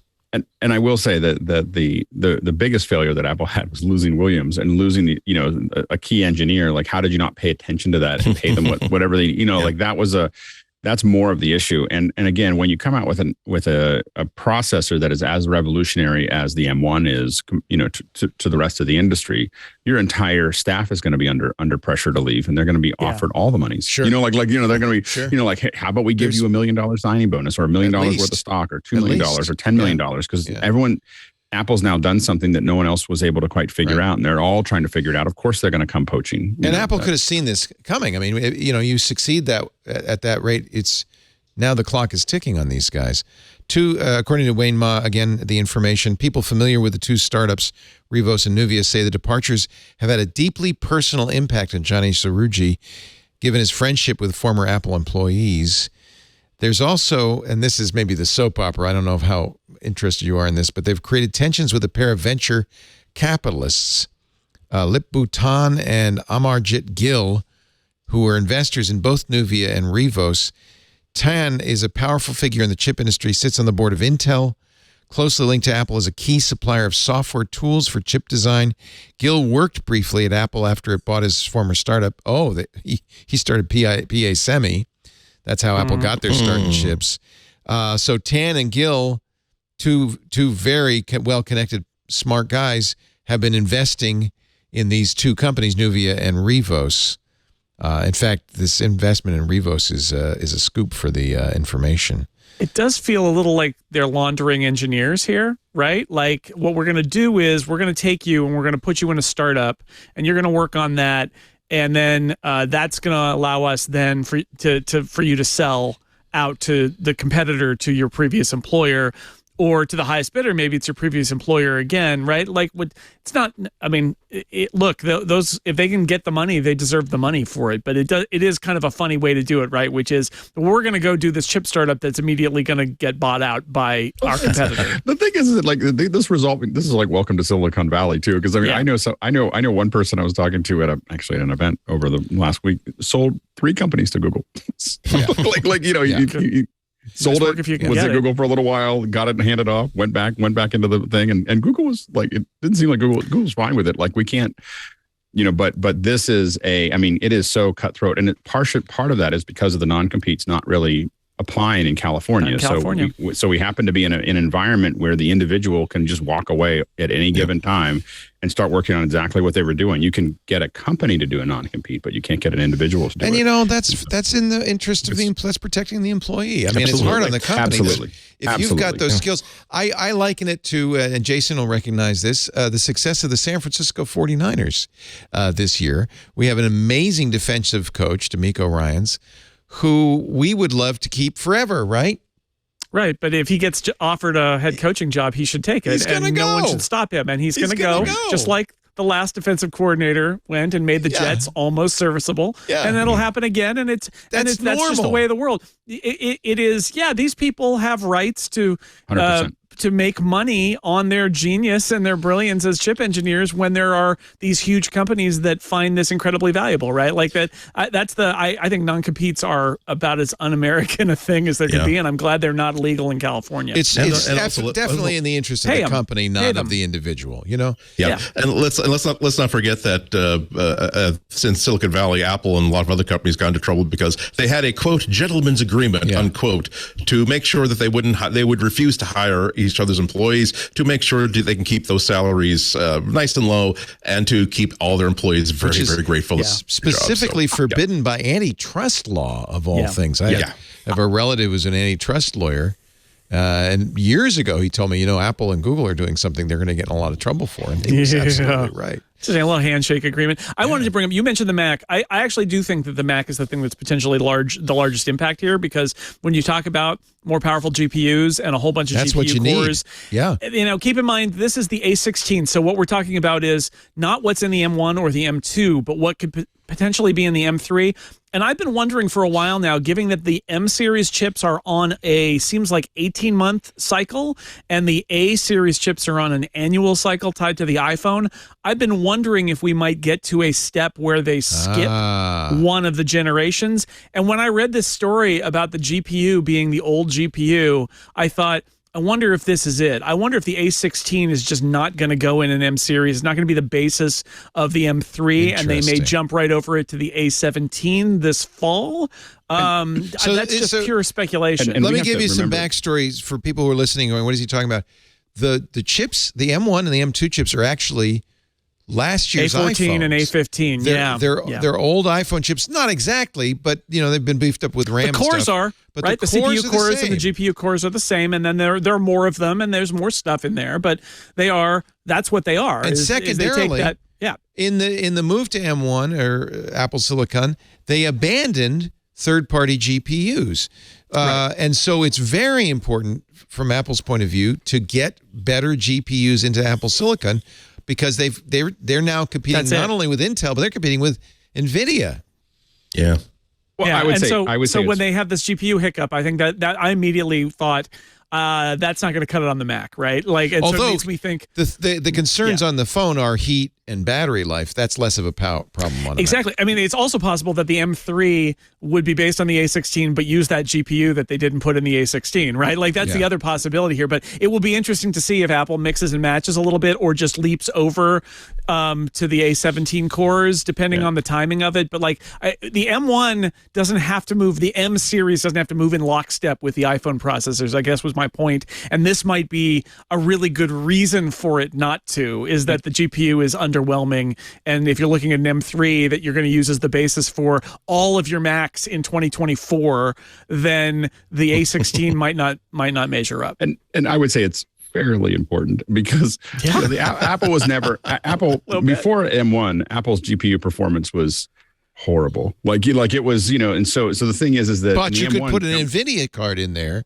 No, you couldn't. That was the problem. You only had ATI. That's right. You had to do AMD. You only had the AMD. That's right. You had to do Radeons. You see, I aged myself. ATI. But the AMDs. Yeah. And the AMDs that worked on the Mac were not very good, and so graphics performance was not something that we expected as this. And talking to, the M1 has jumped dramatically forward with graphics processing. But as you've said before, if that's your number one concern, you should get a PC.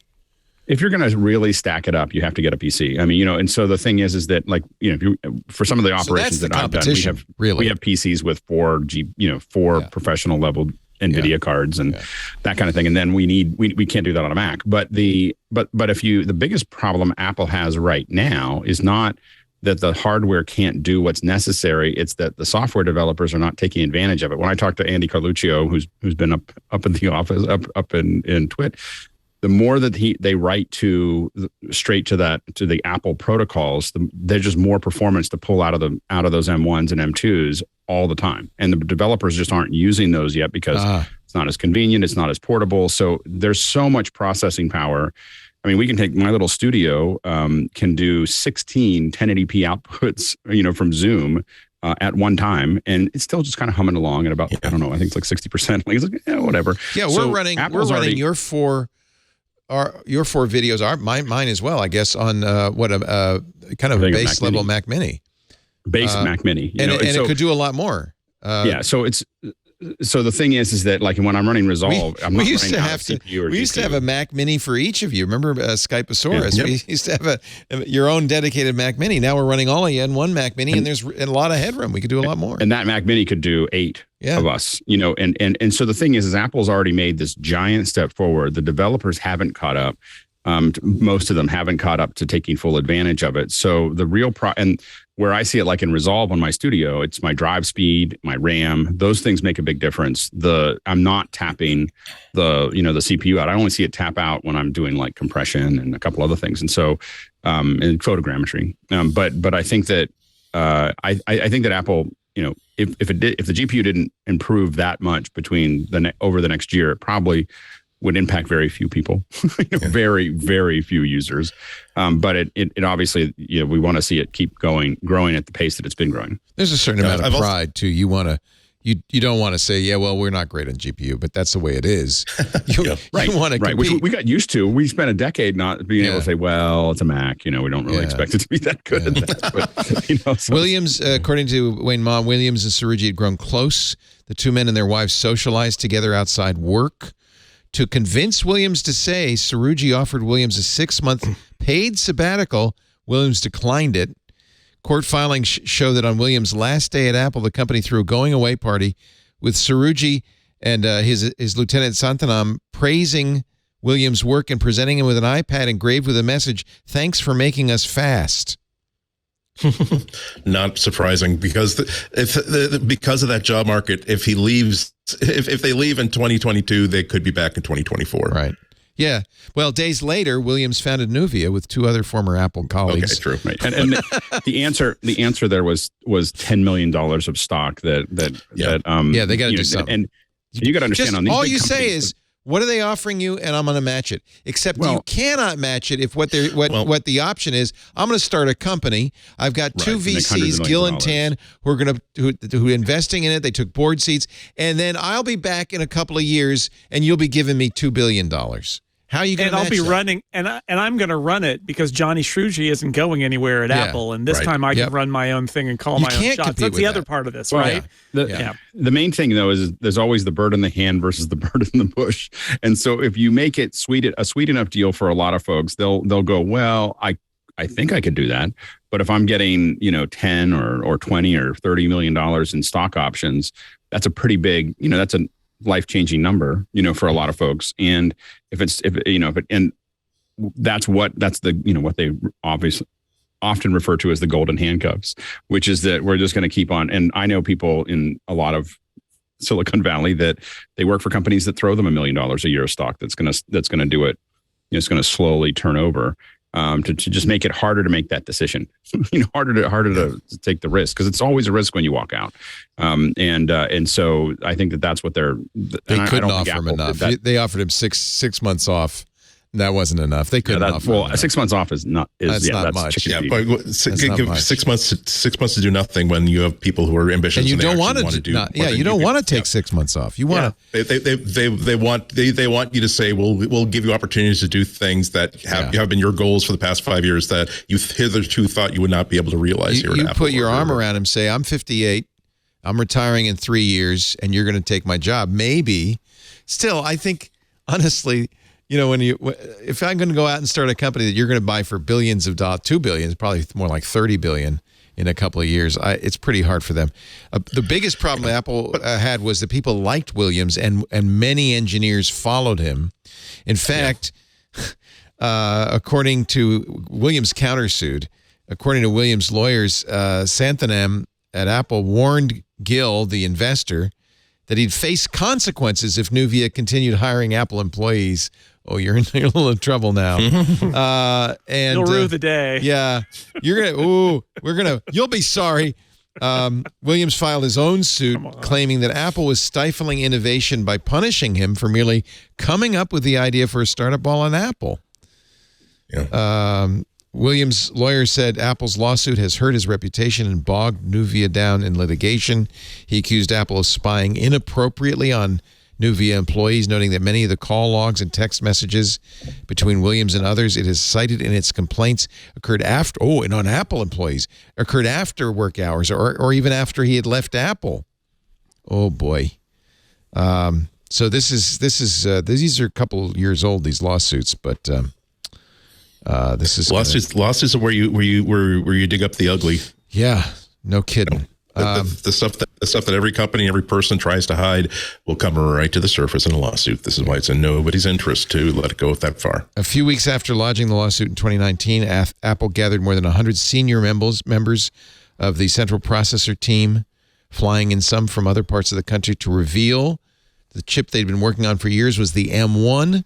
Srouji gave a speech encouraging attendees to stick with the company as it was making exciting new products. Several people in attendance quit, nevertheless, and joined Nuvia. Please stay with us. You got to do better than that. Apple corporate security teams confiscated and analyzed the laptop of at least one employee who told his manager he was considering going to Nuvia.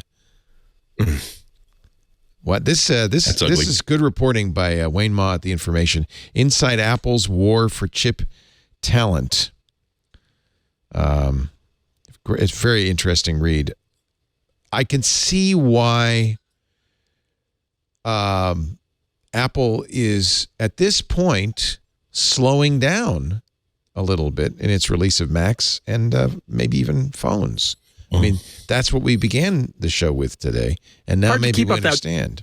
hard to keep up that pace too, right? Like this is an exciting new thing. They brought chip design in-house. They did the iPhone. They had other worlds to conquer. They expanded to the iPad, and they had in their mind that they were eventually going to execute this thing where the Mac chips came off, right? Like all of that was like, and they were, and they saw the huge accolades because it was so much better than the Intel processors, and they really sort of dragged the Mac into ARM and made the rest of the industry go, oh, geez. Right? And keep in mind also on the smartphone side, they've basically been more than a year ahead of Qualcomm this entire time. Like they really have killed it. But those people have also been killing it and working really hard for like more than a decade now, right?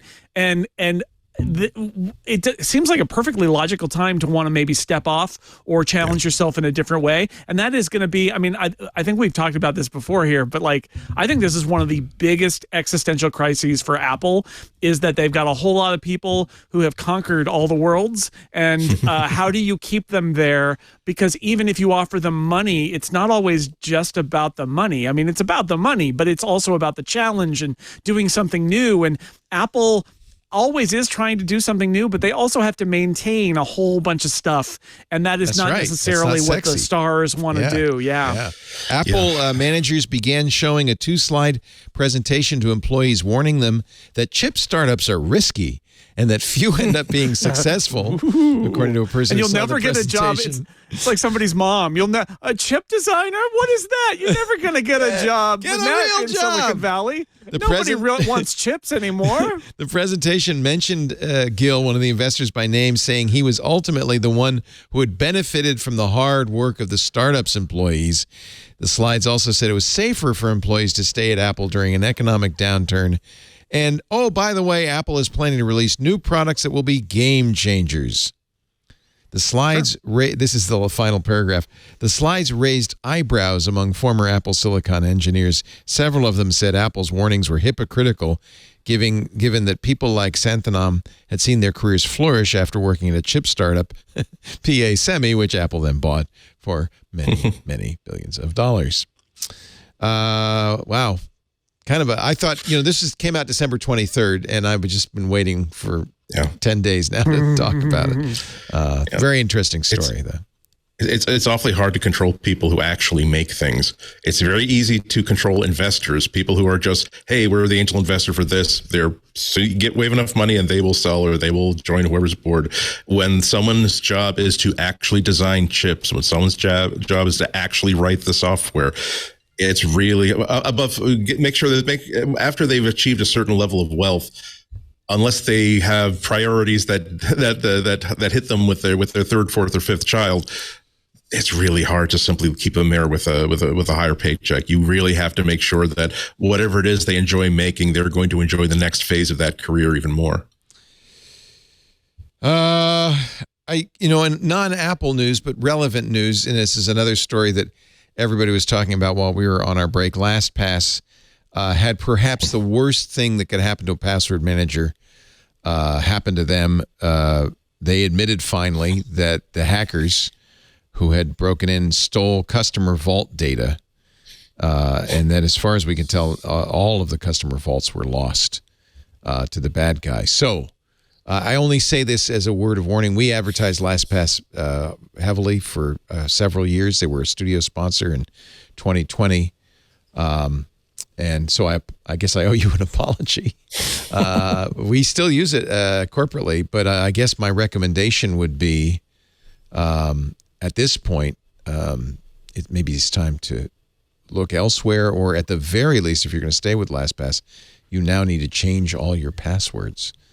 Because the hackers have had those vaults for at least a couple of months now. That means they're brute forcing it as hard as they can.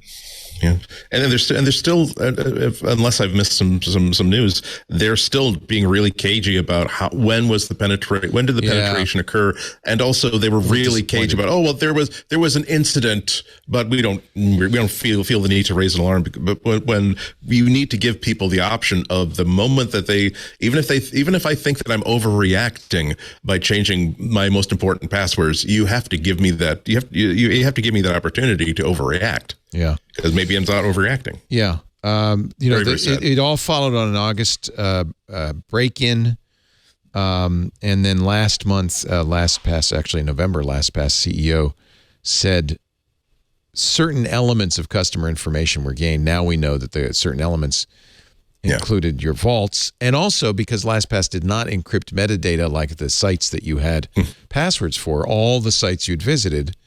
I hope you all use a strong master password and two-factor.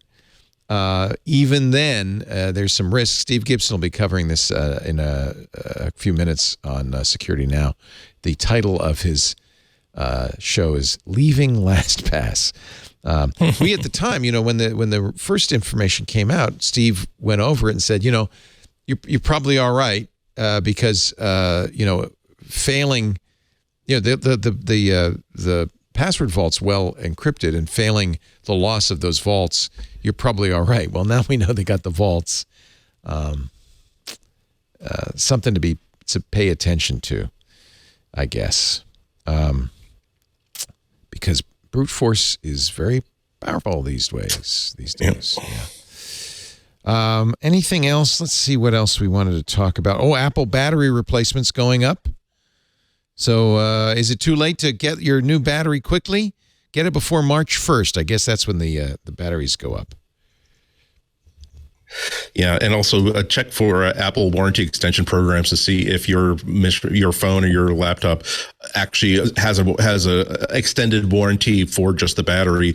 Because oftentimes I've had this experience myself, and I've heard other people had that experience where they took their laptop in for an unrelated issue, and then they found, also we gave you a brand new battery because you're under a warranty extension program for replacement batteries on this model. And so, all right, that's great. Out of warranty fee will go up by $20 for all iPhone models prior to iPhone 14. If you have a home button, that's how you can tell. Your price will be going from $49 to $69. If you have a Face ID, from $69 to $89. For MacBook Air models, price increase will be $30 from $129 to $159. For the MacBook, it's a shame because these batteries used to be pretty easy to replace yourself. In fact, in the early days, you could just open a hatch. Yes. Now I think they're pretty well glued in. They're not. I'd have to look at iFixit, but I would guess you do not want to do your MacBook Air battery unless you're very handy. Well, last time I swapped the battery, it wasn't so bad. Yeah, because the battery's up by the top and it's not glued in. You can just pull it out. If it is, it's one of those things where you put the warmer on it and then pull it out. But I mean, they're pretty easy, I think, in the grand scheme of things. I don't know about the M2, but the M1 and that whole generation of Intel at the end, it wasn't so bad. iPad batteries also going up. All the batteries go up, presumably because of increased costs. Yes, I mean, I don't think it's just a money grab. I think they probably cost them more to make. And batteries especially are in demand for so many things, including so many electric cars now that that battery stuff is just super expensive. Yeah.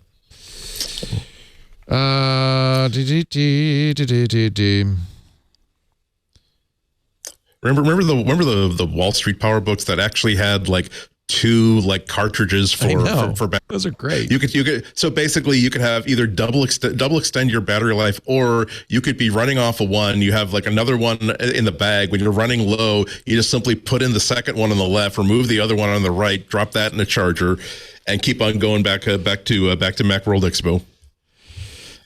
Nothing. This is the last story. And then we'll get to your picks.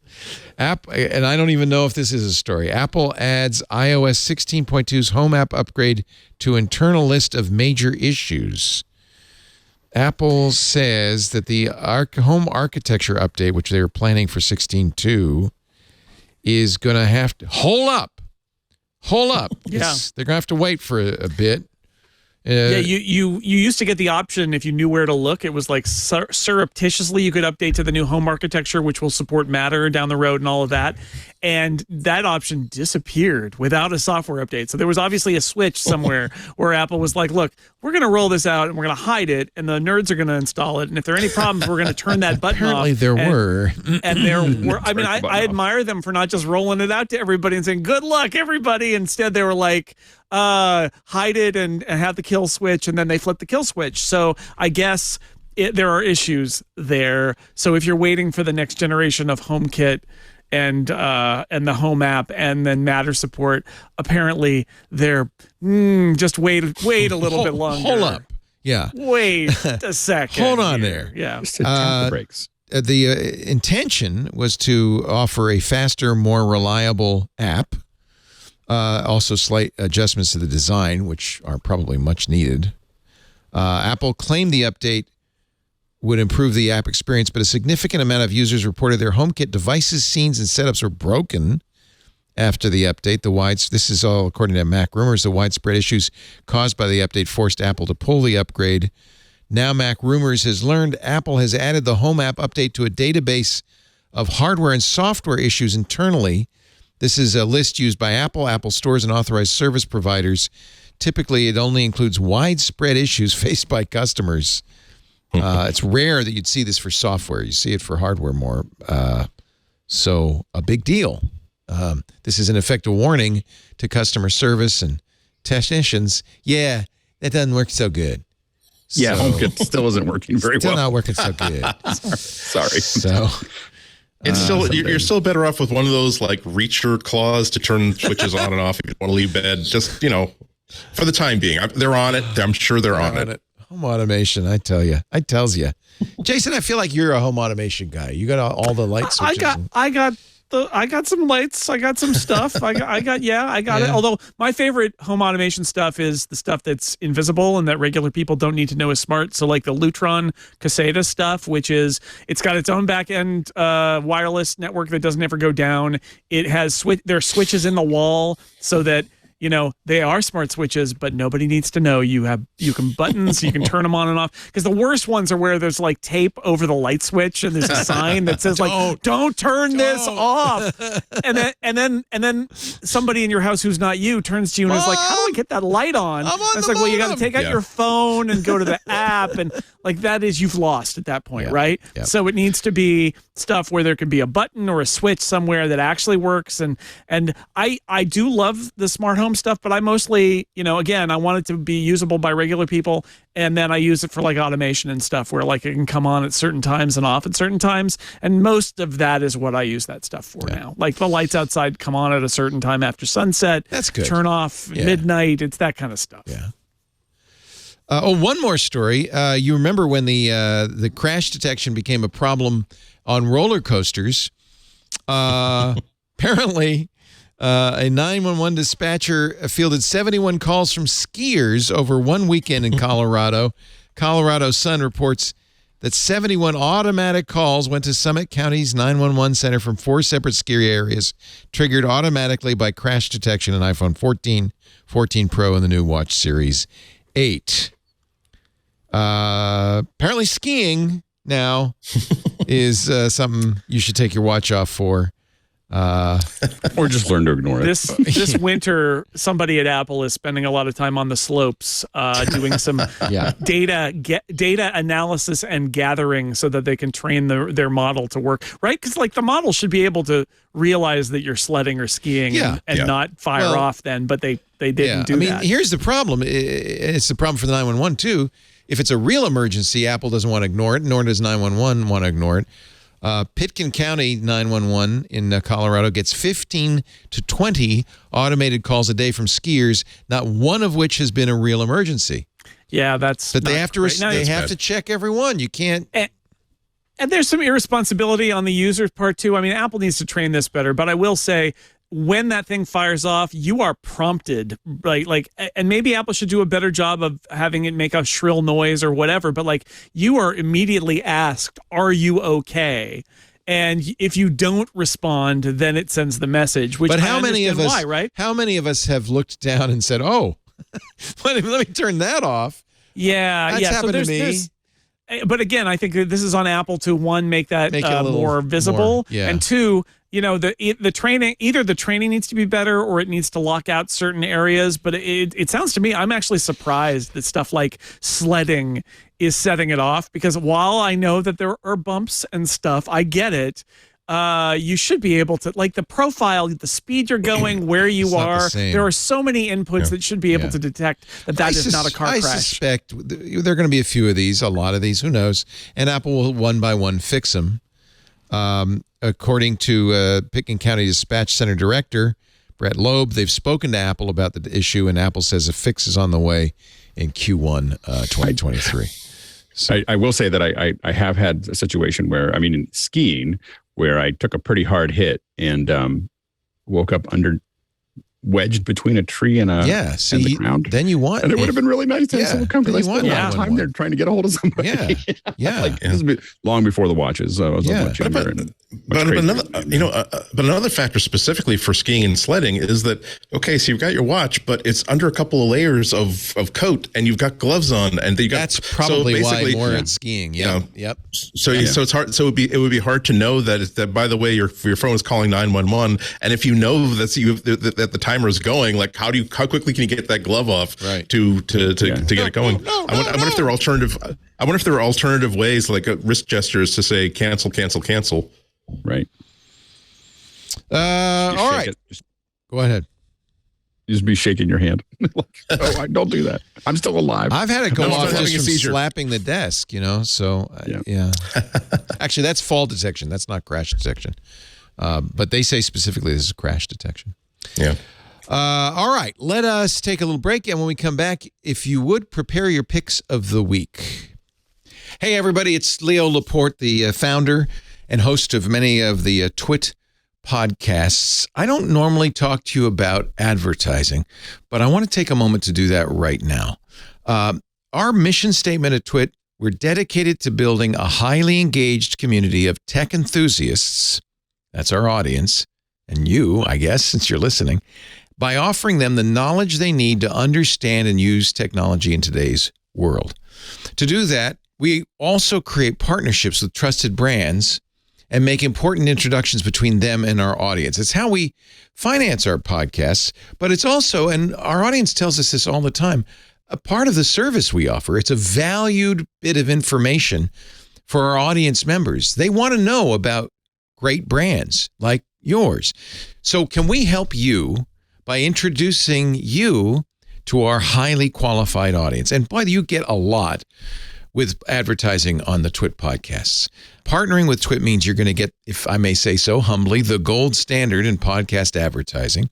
And we throw in a lot of valuable services. You get a full service continuity team supporting everything from copywriting to graphic design. I don't think anybody else does this or does this as well as we do.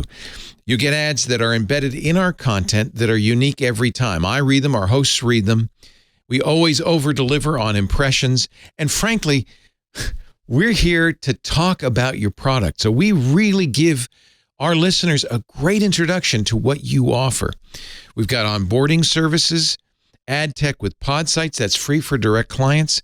We give you a lot of reporting so you know who saw your advertisement. You'll even know how many responded by going to your website. We'll also give you courtesy commercials that you can share across social media and landing pages. We think these are really valuable. People like me and our other hosts talking about your product sincerely and informationally. Those are incredibly valuable. You also get other free goodies, mentions in our weekly newsletter that's sent out to thousands of fans. We give bonus ads to people who buy a significant amount of advertising. You'll get social media promotion too. But let me tell you, we are looking for an advertising partner that's going to be with us long term. Visit twit.tv/advertise. Check out our partner testimonials. Tim Broom, founder of IT Pro TV. They started IT Pro TV in 2013, immediately started advertising with us, and grew that company to a really amazing success. Hundreds of thousands of ongoing customers. They've been on our network for more than 10 years, and they say, and I'll quote Tim, "We would not be where we are today without the Twit network." That's just one example. Mark McCrary, who's the CEO of Authentic, he was actually one of the first people to buy ads on our network. He's been with us for 16 years. He said, and I'm quoting, "The feedback from many advertisers over those 16 years across a range of product categories is that if ads and podcasts are going to work for a brand, they're going to work on Twitch shows." I'm proud to say that the ads we do over-deliver. They work really well because they're honest. They have integrity. Our audience trusts us, and we say, this is a great product. They believe it. They listen. Our listeners are highly intelligent. They're heavily engaged. They're tech savvy. They're dedicated to our network. And that's partly because we only work with high integrity partners that we have thoroughly and personally vetted. I approve every single advertiser on the network. If you're ready to elevate your brand and you've got a great product, I want you to reach out to us. Advertise at twit.tv. So I want you to break out of the advertising norm, grow your brand with host-read authentic ads on twit.tv. Visit twit.tv/advertise for more details or email us advertise@twit.tv if you're ready to launch your campaign now. Meanwhile, I just want to give a little plug out to our fine club members and thank them for making this show possible. Club Twit has been a huge success. We launched it last year, and I would love to double or triple the membership this year for a couple of reasons. One, it's just a great thing, you know. You get ad-free versions of all of our shows. You get the Twit Plus bonus content, which includes shows like Hands on Mac with Micah Sargent that we don't put out in public. Club members support those shows, so they get access to those shows. You also get access to our fantastic Discord, which is really, I've been hanging, you know, even when I was on vacation, I spent some time hanging out in the Discord in the coding channel. There are channels for all sorts of geeky activities, including all of the shows. All of that for just $7 a month. Now, that's a pretty good deal, but there's an even more important reason why you should join Club Twit. It helps us keep Twit not only going, but growing. That $7 a month makes a huge difference to us. So I am very grateful to those of you who've already joined. I know a lot of you have. But if you haven't yet, please consider it. Twit.tv/clubtwit. This is kind of a big deal, says Doug M. in our Discord. It really does make a big difference.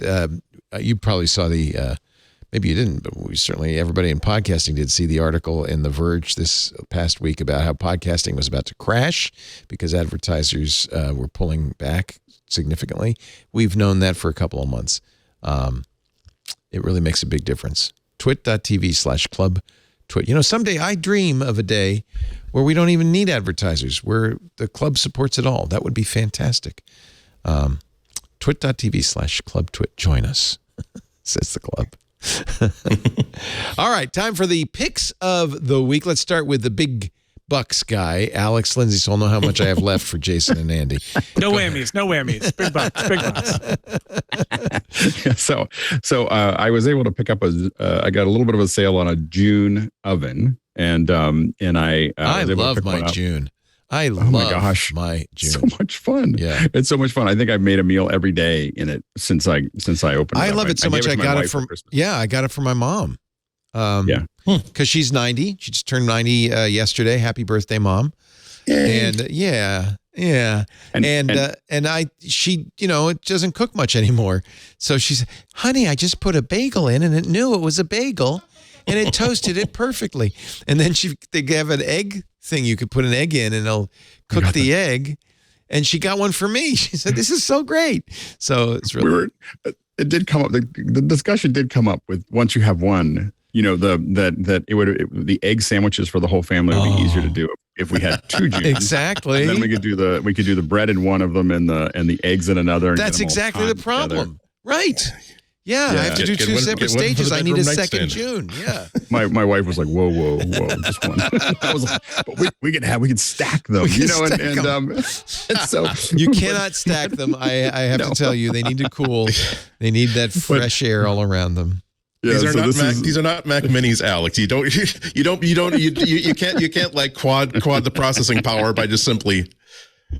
Yeah, so this is a chicken that I made, and literally I just followed the instructions. I'm like, it says go buy these things. It's got a little probe. Throw some veggies down. I put the probe in. I turn the thing on, and then and if I wonder how it's going, I just go to my phone. It's got a camera. Show me the video. Show me the video of the.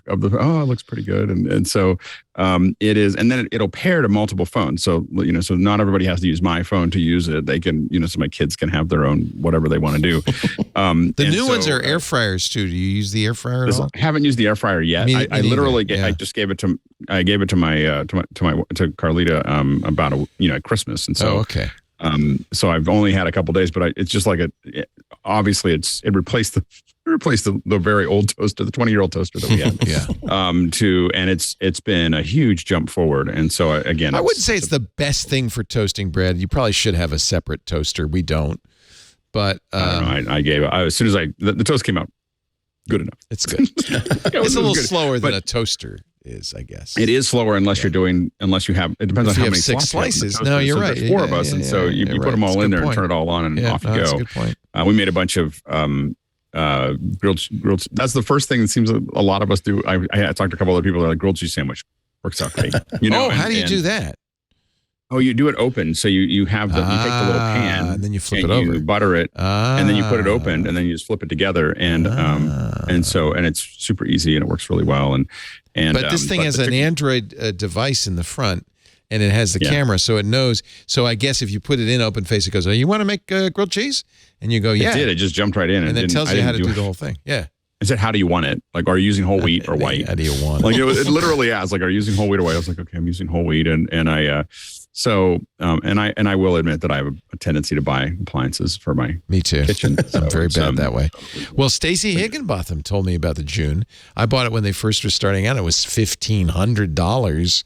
It's a lot less now. It's much more affordable. So anyway, you can get one for $8.99. I got a bunch of accessories. Well, yeah, if you get the $12.99 version, then you get all of the doohickeys. So anyway, it's good. It's good stuff. I agree. JuneOven.com, one of the better Silicon Valley startups. Mr. Andy Ihnatko, what do you got for us? Mine is a really cool update on a very, very classic Mac app. Daniel Jelkut's MarsEdit 5 has just been released. It's from Red Sweater Software. It is it's for writing blogs without having to actually go through the WordPress interface or your blog interface. It is basically a Mac word processor that is intimately connected to your blog. So much so that when you first fire it up and set it up with your URL and your account number, you can actually just basically grab every single one of those blog posts and put it safe on your desktop, so that now the truth, so to speak, of all the stuff that you've written for your blog is now actually on your Mac and not necessarily on the website. And it's always been a great app because I have one of my biggest difficulties. I'm trying to solve as many historic problems I've been having with my blog at once, and one of them is that I get sucked into distractions when I go into like the WordPress console, because there's so many other. I really just want to fire off this. Write 300 or 400 words for a blog post, but then I see that I need some maintenance issue. This plugin needs to be updated, and it feels like that writing is incidental. Whereas when you're using MarsEdit, you can access all the features you can whenever you're formatting or organizing a blog post, but it feels like you're just using a word processor that's designed for the blog post. And then of course, then you click publish, and it publishes just normally. And so this is yet another update to a really, really great old app, but a really significant one, and a new feature that really speaks to me. They've added, Daniel Jelkut has added a microblogging feature to it, so that if one of the things I've noticed is that about my own online publishing and writing is that I spend a lot of time writing Instagram posts and a lot of time writing Twitter posts. And oftentimes it's not just, quick, oh gosh, it's raining today. Boy, does it suck to be raining. There are times where like I will have a fully formed thought that has to go out in like 3 different tweets to really express it fully. Or I'll take a picture. I'll be out and I'll get a picture that I know that, oh wow, not only will this be a really good picture, but I could write a really good little story about this picture, and it'll be very. I'm creatively engaged in doing it, and so I'm wasting a lot of my creative time writing stuff for Twitter and Instagram, whereas my blog lies fallow. So he added this macro blogging feature, so that anytime, anywhere, you can wherever you are on your Mac, you can issue a hotkey, a quick little MarsEdit window will pop up. That's not the full feature editor. It's just there for essentially the window that you'd put the window that you'd format a Twitter post or an Instagram post in, and whatever it is that you were about to waste on Elon Musk's latest folly, you will now actually be putting on your blog, and now you're updating it like 3 or 4 times a day. Almost made it through an entire 2-hour show without saying the words Elon Musk. So close. So close. Again, we need to. Andy, you owe us $5. You did it. Let's put it in the swear jar. I will put the $5 in so long as we continue to blaspheme that name. I think that we're doing God's work. Yes, I think you're right. I love Daniel. He is awesome. I love it that he's just an independent developer. Writing great software. I think he used to work for Apple, didn't he? But he's just doing his own thing. He's got a couple of great apps. Quality, very, very Mac, flying the flag Mac type apps. We recommended before his Black Ink, which I love as the ultimate crossword puzzle app. I think you recommended that. And I use his Fast Scripts, which is a great way to put OSA scripts in your menu bar. But MarsEdit is the easiest way to blog. If you have a blog that supports Meta Weblog or AtomPub, WordPress, Micro.blog, Tumblr, TypePad, Movable Type. I always love posting with this. It's so much easier. Yeah. Yep. Thank you. Great recommendation. MarsEdit is from redsweater.com. Redsweater.com. Mr. Jason Snell, what do you got for us? Seconding MarsEdit, by the way. All my blog posts to 6 colors from my Mac get really? You do the 6 MarsEdit? Colors in MarsEdit? Wow. Yeah, I mean, I will write often in BBEdit, and then I have a script that actually moves it to MarsEdit so that I can use that to post into the blogging interface that WordPress uses. Yes. It's an app that I heard a lot of people talking about, and I never got into it, and I finally a couple months ago got into it in a big way. It's called Channels.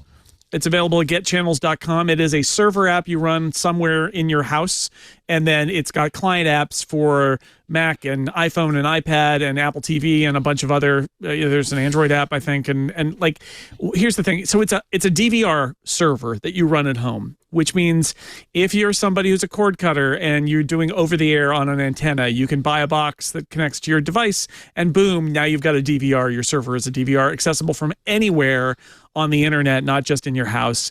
If you are using cable, you can get a box that you pop a cable card in and attach it to your computer, and boom, you have a DVR, and it's available everywhere inside and outside your house. But I don't have those things. I am a cord cutter, and I use what's called a VMPVD, which is like a virtual cable service like YouTube TV, or in my case, Fubo TV. And guess what? I didn't realize this was a thing. There's this thing called I think it's called Watch Everywhere. It's something like that. It is a web standard for authentication where you authenticate with your login, and instead of going back to your provider, it actually goes to the source. So like I log in, I set this up on the channel server saying here's my Fubo credentials. And it said, okay, well, I can get you all your locals, and I can get you all of these cable channels. It's not every cable channel I get on Fubo, but it's a subset of them. And all of them can now be viewed and recorded locally whenever I want to. And I use this because although Fubo and these other services have cloud DVRs, the latency on the cloud DVR is terrible. Like you go fast forward and it's like, wait, now it's fast forwarding. Mm-hmm. And let me tell you, the latency on a hard drive in your house, way better than that. Plus, if you want to save that forever, you've got an MPEG file on the hard drive on your server. You can put it in Plex. Some other things, though, that are great about it. It integrates with Plex. If you've got a library of shows or movies or whatever on Plex, you can create virtual channels. Virtual channels, it's like, if you miss flipping around, like I made a Star Trek channel. It's all the Star Trek shows that I have on my Plex, and it's random. I have a MASH channel that just plays episodes of MASH.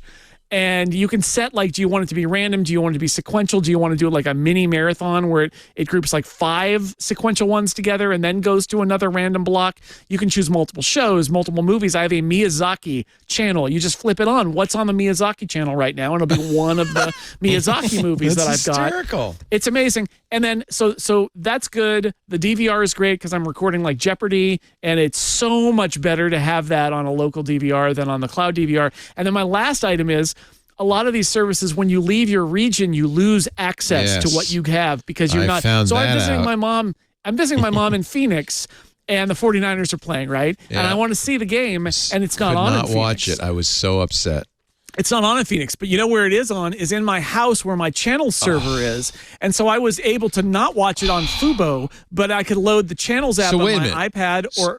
You can't watch it on Fubo because Fubo, in fact, we're in Mexico. So everybody, I tried ExpressVPN. Everybody says, no, then we know. Don't give us that. You're not in the country. Right? So I couldn't watch Fubo. I'm YouTube TV, but same thing. So you can watch. So what do? You tell channels to record it and then watch it a second later, or you don't? Channels has a watch now feature, so you don't even have to tell it to record it. And the difference is it's not from Fubo TV's perspective and from CBS's perspective or Fox's perspective. I'm not in Phoenix, right? Because my server is at my house in the Bay Area. Oh, and man, I wish I'd known this ahead of time. Totally worked. And I actually had this situation the other day where the Fubo service got really slow. They had an outage, basically. But this TV Everywhere feature doesn't come from your over-the-top provider. It comes from the source. So I switched when Fubo was sluggish and I wanted to watch the football game. I switched to channels and then brought up the Fox channel, and it's not going to Fubo, it's going to Fox. And it's the same stream as like the Fox app would use, basically. So it's not a way around. You still need to subscribe to TV. Yeah. But so all of these features put together is why I went. It's like a month trial, and then I was like $80 a year, done. Because having those Jeopardy files that I can access fast and being able to go from anywhere back to my home market and get on TV. And then the channels again, just being able to say, I'm just feeling in the mood for MASH or Star Trek or News Radio or whatever, and just press, or Miyazaki, Let's press see one what's button. on the Miyazaki channel. That's hysterical. And it's a virtual channel, right? It doesn't really exist, but if you press play, it will actually land you in the middle, although you can back up. It doesn't even start at the beginning. It's like it's a channel. It's a setting. You can have it start at the beginning, or you can have it drop in if it's like 23 after the hour. Appointment TV. And then when that episode is done, guess what? It just shows that you're the next episode, and you just keep going, and it's all based on your Plex library. So there's so many good features in it. And if you are somebody who's got cable, you can buy the HD Home Run with a cable card and use it as your cable source. Yeah. And if you're an over-the-air person with an antenna, you buy the HD Home Run OTA and hook that up, and all that stuff is being consumed into this DVR that I'm using a Mac Mini for this. So it's great. It also works, I'm happy to say, on a Raspberry Pi. It does. And Synology, QNAP, MyCloud, Netgear, Seagate, FreeNAS. Some of the features don't work on a NAS. I think maybe the TV Everywhere feature might not work on a NAS. But if you've got, a Raspberry Pi will do it. An old PC or Mac will do it. And it's, again, I know it's a little bit nichey, but like if your ears perked up at any of this, it's like we've come a long way. The interface is really good. It's got a live TV grid. It's got a recording interface. It's very responsive. It is, as dare I say it, it's kind of like a TiVo replacement too. And I love TiVo. It has a commercial skip. It says it has commercial skip. Does it work? It works okay. It works okay. The beauty of it is you can set it. What I have for Jeopardy is it offers it if it thinks it's a commercial break, because it's not 100% good at it. So it offer it in the middle of Jeopardy. Can I skip the part where they go and interview the contestants? That's what I really want to skip. Well, you just go tap, tap, tap. And if you do it on YouTube TV and you go tap, tap, tap, it goes wait a second, wait a second, wait a second. And here it is. Terrible. Yeah. But if it's on your local hard drive in your house and you go tap, tap, tap, it just goes tap, tap, tap. And you've moved on. It's beautiful. Nice. So anyway, it's a great little app, and it is $80 a year. But if anything I've described to you has hit home, you know what to do. GetChannels.com. Wow. And I hope we don't lose a whole generation of people who are unaware that there was a time where if there was something on TV we wanted to be able to watch later, even added to a permanent library, we could do that. We could put a VHS cassette into a machine that was right. And suddenly we had every episode of Mystery Science Theater 3000. And now it's anathema. It's like most. Wait a minute. How you have that on your phone? How do you? It's not for sale anywhere. Yeah, our friend. I don't know if she uses channels or not, but our friend Shelley Brisbane, who we worked with back at Mac User, she does an old movie podcast on The Incomparable now, and she's got a huge library library of old movies that are not widely available? And the answer is she records them off TCM. And then she can keep them, right? Because she's recording them somewhere where it's a file on a hard drive, and then she can keep them and put them in her library. Imagine that, like sticking a tape in the VCR. What an idea. And they are literally, Channels isn't doing anything on that server. There's just a folder full of shows, and they are all just MPEG files. There's nothing special about it at all, which is great. I like it. It's good. Man, someday I'm going to have to just go through the whole thing and fix it all. And because I'm still not a cord cutter. But I have all the pieces in place, but I know it's like 4 days of hell. But then everything will be wonderful, and I can go to Mexico and watch TV. So it's worth it. I mean, it was so frustrating not being able to watch the Niners game this Sunday. It was so hard. Yeah. And it's a little like Slingbox. If you can get it to a channel that you want, using Channels, since it's coming from your house, it's coming to you, from it's very inside much. It's very much like a Slingbox. You're not it. That's all what of Lisa the rights said. holders. She said, "Whatever happened to the Slingbox?" I said, "We haven't had a Slingbox in years." They shut that service down like years ago, 3 weeks ago. Did they 3 weeks ago? Yeah. It finally went to end of life. But anyway, this will do something like that because it's your streaming service at that point, right? Yeah. And it's in your house, so your house is just. Which is, if you're traveling internationally, you can set things to record and then play them back later or cache them later. You don't even know how to get to your house. It just opens up. It's UPnP. Yeah, it just does it. I didn't. I held my breath and checked the box, and it totally opened the right port, and it works great. Mr. Jason Snell, you see him at sixcolors.com. He's got the podcasts there, sixcolors.com/podcasts. Sixcolors.com/Jason now, Leo, is the page I made just for you with all of my things in one place. Well, but everybody's going to love it. So it's not just for me. It's for everyone. Yes. Everything you ever want to know about what Jason does, I'm available on places and podcasts and columns and you name it. I'm there. I remember when you launched this, and I am so glad that it has been a success for you. This has really worked out. I'm so happy for you. It's 8 years now, wow. And I'm still defying gravity, so that's good. Good Feet job. haven't hit the ground yet. Don't look down. Good Don't job. Look down. And I'm so glad we got you on the show as a regular. It's wonderful to have you. Thank you, Jason. Andy, when are you going to be on WGBH in Boston next? Well, I'm a day early this week. I'm on Thursday at 12:30 in the afternoon. I'll be streaming in, so you won't be able to see me at the Boston Public Library studios of GBH, but you can go to WGBHnews.com and stream it live or stream it later. Or go see him in the Westerly, Rhode Island Public Library every Tuesday during MacBreak Weekly, right? Basically, drive around. If you hear lots of noise, threaded through there is really like bass baritone cursing in Russian and Italian. Probably I'll be at a library soon. Yes. Thank you, Andrew. Always a pleasure. Mr. Alex Lindsay, he is the maven at officehours.global, a continual stream of information about all kinds of media. Today's show was focused on brainstorming graphics. We're basically taking the week to decide what we're going to do for the next quarter. Because we do something every day. And so we're like, so what we do is... so you're brainstorming subject matter. So we're talking like, what do we want to talk about? And what are the things that are important to us? And how do we want to do this? And so it makes it a lot easier for us to figure out what to do next. And so it's an odd show that everyone is involved. Like, the producers that are listening are involved. And I mean, all the listeners, the panel, the back end team, everybody's trying to figure out what we want to do next. So it's unlike This Week in Google, it is a democracy.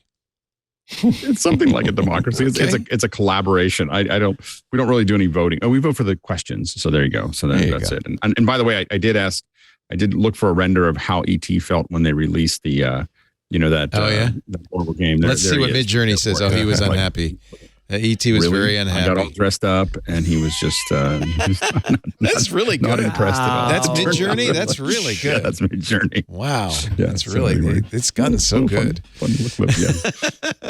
Alex gets bored during the show, so he generates graphics. Well, no, it's easy because it sits there. I have Discord open all the time, and so I just all you do is go to Midjourney and go, E.T. as Santa, make it 3x2, and that's it. Like it's like during a commercial break, you just type something in, and and then you start hitting, just go, give me more of this and less of this. And before you know it, you're done. We're selling on the new name for this because MIT is calling it a prompt engineering or prompt engineer. Yes, right. I believe it should be a diffusionist. I like that. A diffusionist. So it is definitely a coding. It's kind of like coding. You actually did a whole show last week on it, on Midjourney and how to use it. Part of the Office Hours Global. We're talking a lot about AI because it really affects a lot of us, and we're just pushing the envelope of what that actually means. We actually put Midjourney. You can put Midjourney as a bot into your server, our Discord server. So we put that in. So now people are in the group, generating, pushing things so we can experiment with what that nomenclature is, because it is important. And we're also experimenting with things like code. I just asked ChatGPT to write me an entire Swift app. Wow. Here, why don't you do this? Wow. And I was just like, and I was like, I wouldn't do this line and this line, but the rest of it looks pretty good. So we'll see. I might release it on the App Store. I won't have any copyright for it. But you have so much content here. Here's a thing on voiceover performers and technicians that I have to watch. I don't have enough time in the day to watch all the stuff you make. It's incredible. It's really good, and we're it's an incredible team too that puts it in the background. There's a team that comes together every day. It's the show takes about, it's with including the panelists, is about 20, 25 people. Yeah, and everyone volunteers their time to put it together, and it's quite a good job. You can play along at officehours.global, and if you need an expert in streaming, Alex is available at 090.media. He is the king of this stuff. Thank you, Alex. Thank you, Andy. Thank you, Jason. Thanks to all of you for joining us. Thanks to ACI Learning, our new studio sponsor, making this show possible. Of course, our Club Twit members as well. We really appreciate your contributions. I thought the club started last year. It did not. Out of Sync tells me it's been almost 2 years. It'll be 2 years in April. Wow, how time flies. It's been wrong for a long time. I know. I can't believe it. Thanks to one and all. We appreciate your participation. Stay tuned if you're watching live. Security Now is coming up next. We do MacBreak Weekly every Tuesday, 11 a.m. Pacific, 2 p.m. Eastern. We're now back on schedule with a new year. That's 1900 UTC. You can watch us live at live.twit.tv. Chat with us live at irc.twit.tv or in the Club Twit Discord. After the fact, on-demand versions of the show are available at the website twit.tv/mbw. You can also go to YouTube. There's a dedicated channel. Actually, the best place to go is youtube.com/twit. That's where you'll get the little Twit bits, the promotional stuff, all the tech breaks, all of that. And you'll see links to all the individual pages for each show. So I should just say go to youtube.com/twit. Probably the best way to get this show, if you're a devotee, is to subscribe in your favorite podcast application. That way you'll get it automatically as soon as we publish it. As soon as we edit it all down, take off out all the swear words, all the Elon Musks, and we'll put it out probably later today. So go and subscribe if you would. Thank you so much. We'll see you next time. Now get back to work because break time is over. Happy New Year. Once again, time for the Twit Audience Survey. The annual survey helps us understand you so we can make your listening experience even better. It only takes a couple of minutes, but it sure helps us out a lot. Completely optional, but if you could, please go to twit.tv/survey23. That's twit.tv/survey23. You have till the end of the month, but if you would do me a favor and do it today, I can stop mentioning it. twit.tv/survey23, and thanks in advance.